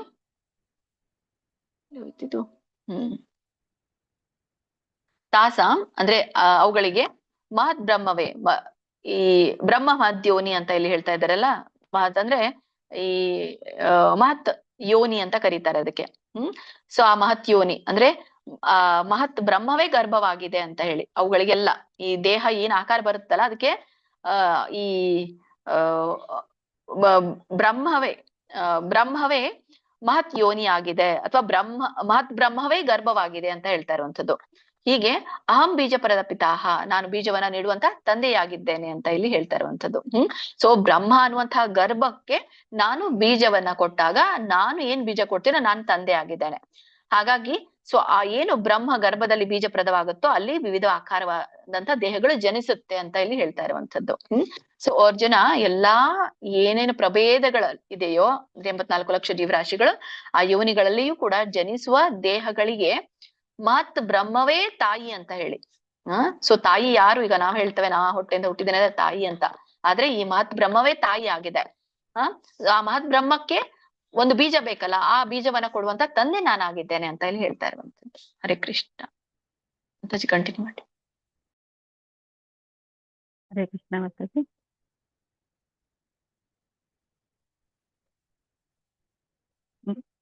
ಮನೋರಮಾ ಮಾತಾಜಿ, ಪ್ರವೀಣ ಮಾತಾಜಿ, ಪ್ರಿಯಾಂಕಾ ಮಂಜುನಾಥ್ ಮಾತಾಜಿ ಹೇಳಿ. ಹರೇ ಕೃಷ್ಣ. ಹೇಳಿ ಬೇಗ ಬೇಗ. ಹರೇ ಕೃಷ್ಣ. ಮನೋರಮಾ ಮಾತಾಜಿ, ಪ್ರವೀಣ ಮಾತಾಜಿ. ಹರೇ ಕೃಷ್ಣ ಮಾತಾಜಿ. ಸರ್ವ ಯೋನೀಷು ಕೌಂತೆಯ ಮೂರ್ತಾಯ ಸಂಭವಂತಿಯಾಃ ತಾಸಾಂ ಬ್ರಹ್ಮ ಮಹದ್ಯೋನಿಃ ಅಹಂ ಬೀಜ ಪ್ರದಃ ಪಿತಾ. ಹರೇ ಕೃಷ್ಣ ಮಾತಾಜಿ. ಹರೇ ಕೃಷ್ಣ ಮಾತಾಜಿ. ಸರ್ವಯೋನಿಷು ಕೌಂತೆಯ ಮೂರ್ತಯ ಸಂಭವಂತಿ ಯಾಃ ತಾಸಾಂ ಬ್ರಹ್ಮ ಮಹದ್ಯೋನಿಃ ಅಹಂ ಬೀಜ ಪ್ರದಃ ಪಿತಾ. ಹರೇ ಕೃಷ್ಣ ಮಾತಾಜಿ. ಧನ್ಯವಾದಗಳು ಮಾತಾಜಿ. ಹರೇ ಕೃಷ್ಣ ಮಾತಾಜಿ. ಸರ್ವಯೋನಿಷು ಕೌಂತೆಯ ಮೂರ್ತಾಯ ಸಂಭವತಿ ಯಃ ತಾಸಾಂ ಬ್ರಹ್ಮ ಮಹದ್ಯೋನಿಃ ಅಹಂ ಬೀಜ ಪ್ರದಃ ಪಿತಾ. ಹರೇ ಕೃಷ್ಣ ಮಾತಾಜಿ. ಧನ್ಯವಾದಗಳು. ಹರೇ ಕೃಷ್ಣ ಮಾತಾಜಿ. ಆಯ್ತು. ಹರೇ ಕೃಷ್ಣ ಮಾತಾಜಿ. ಧನ್ಯವಾದಗಳು ಎಲ್ರಿಗೂ. ಧನ್ಯವಾದಗಳು ಸುಮಂಗಲ ಮಾತಾಜಿ. ಇವತ್ತಿನ ತರಗತಿನ ಏನ್ ಮಾಡೋಣ, ನಾಳೆ ನಾವು ಕಂಟಿನ್ಯೂ ಮಾಡೋಣ. ಹರೇ ಕೃಷ್ಣ. ವಾಂಛಾಕಲ್ಪತರುಭ್ಯಶ್ಚ ಕೃಪಾಸಿಂಧುಭ್ಯ ಏವ ಚ ಪತಿತಾನಾಂ ಪಾವನೇಭ್ಯೋ ವೈಷ್ಣವೇಭ್ಯೋ ನಮೋ ನಮಃ. ಅನಂತ ಕೋಟಿ ವೈಷ್ಣವ ವೃಂದ ಕಿ ಜಯ. ಶ್ರೀಲ ಪ್ರಭುಪಾದ್ ಕಿ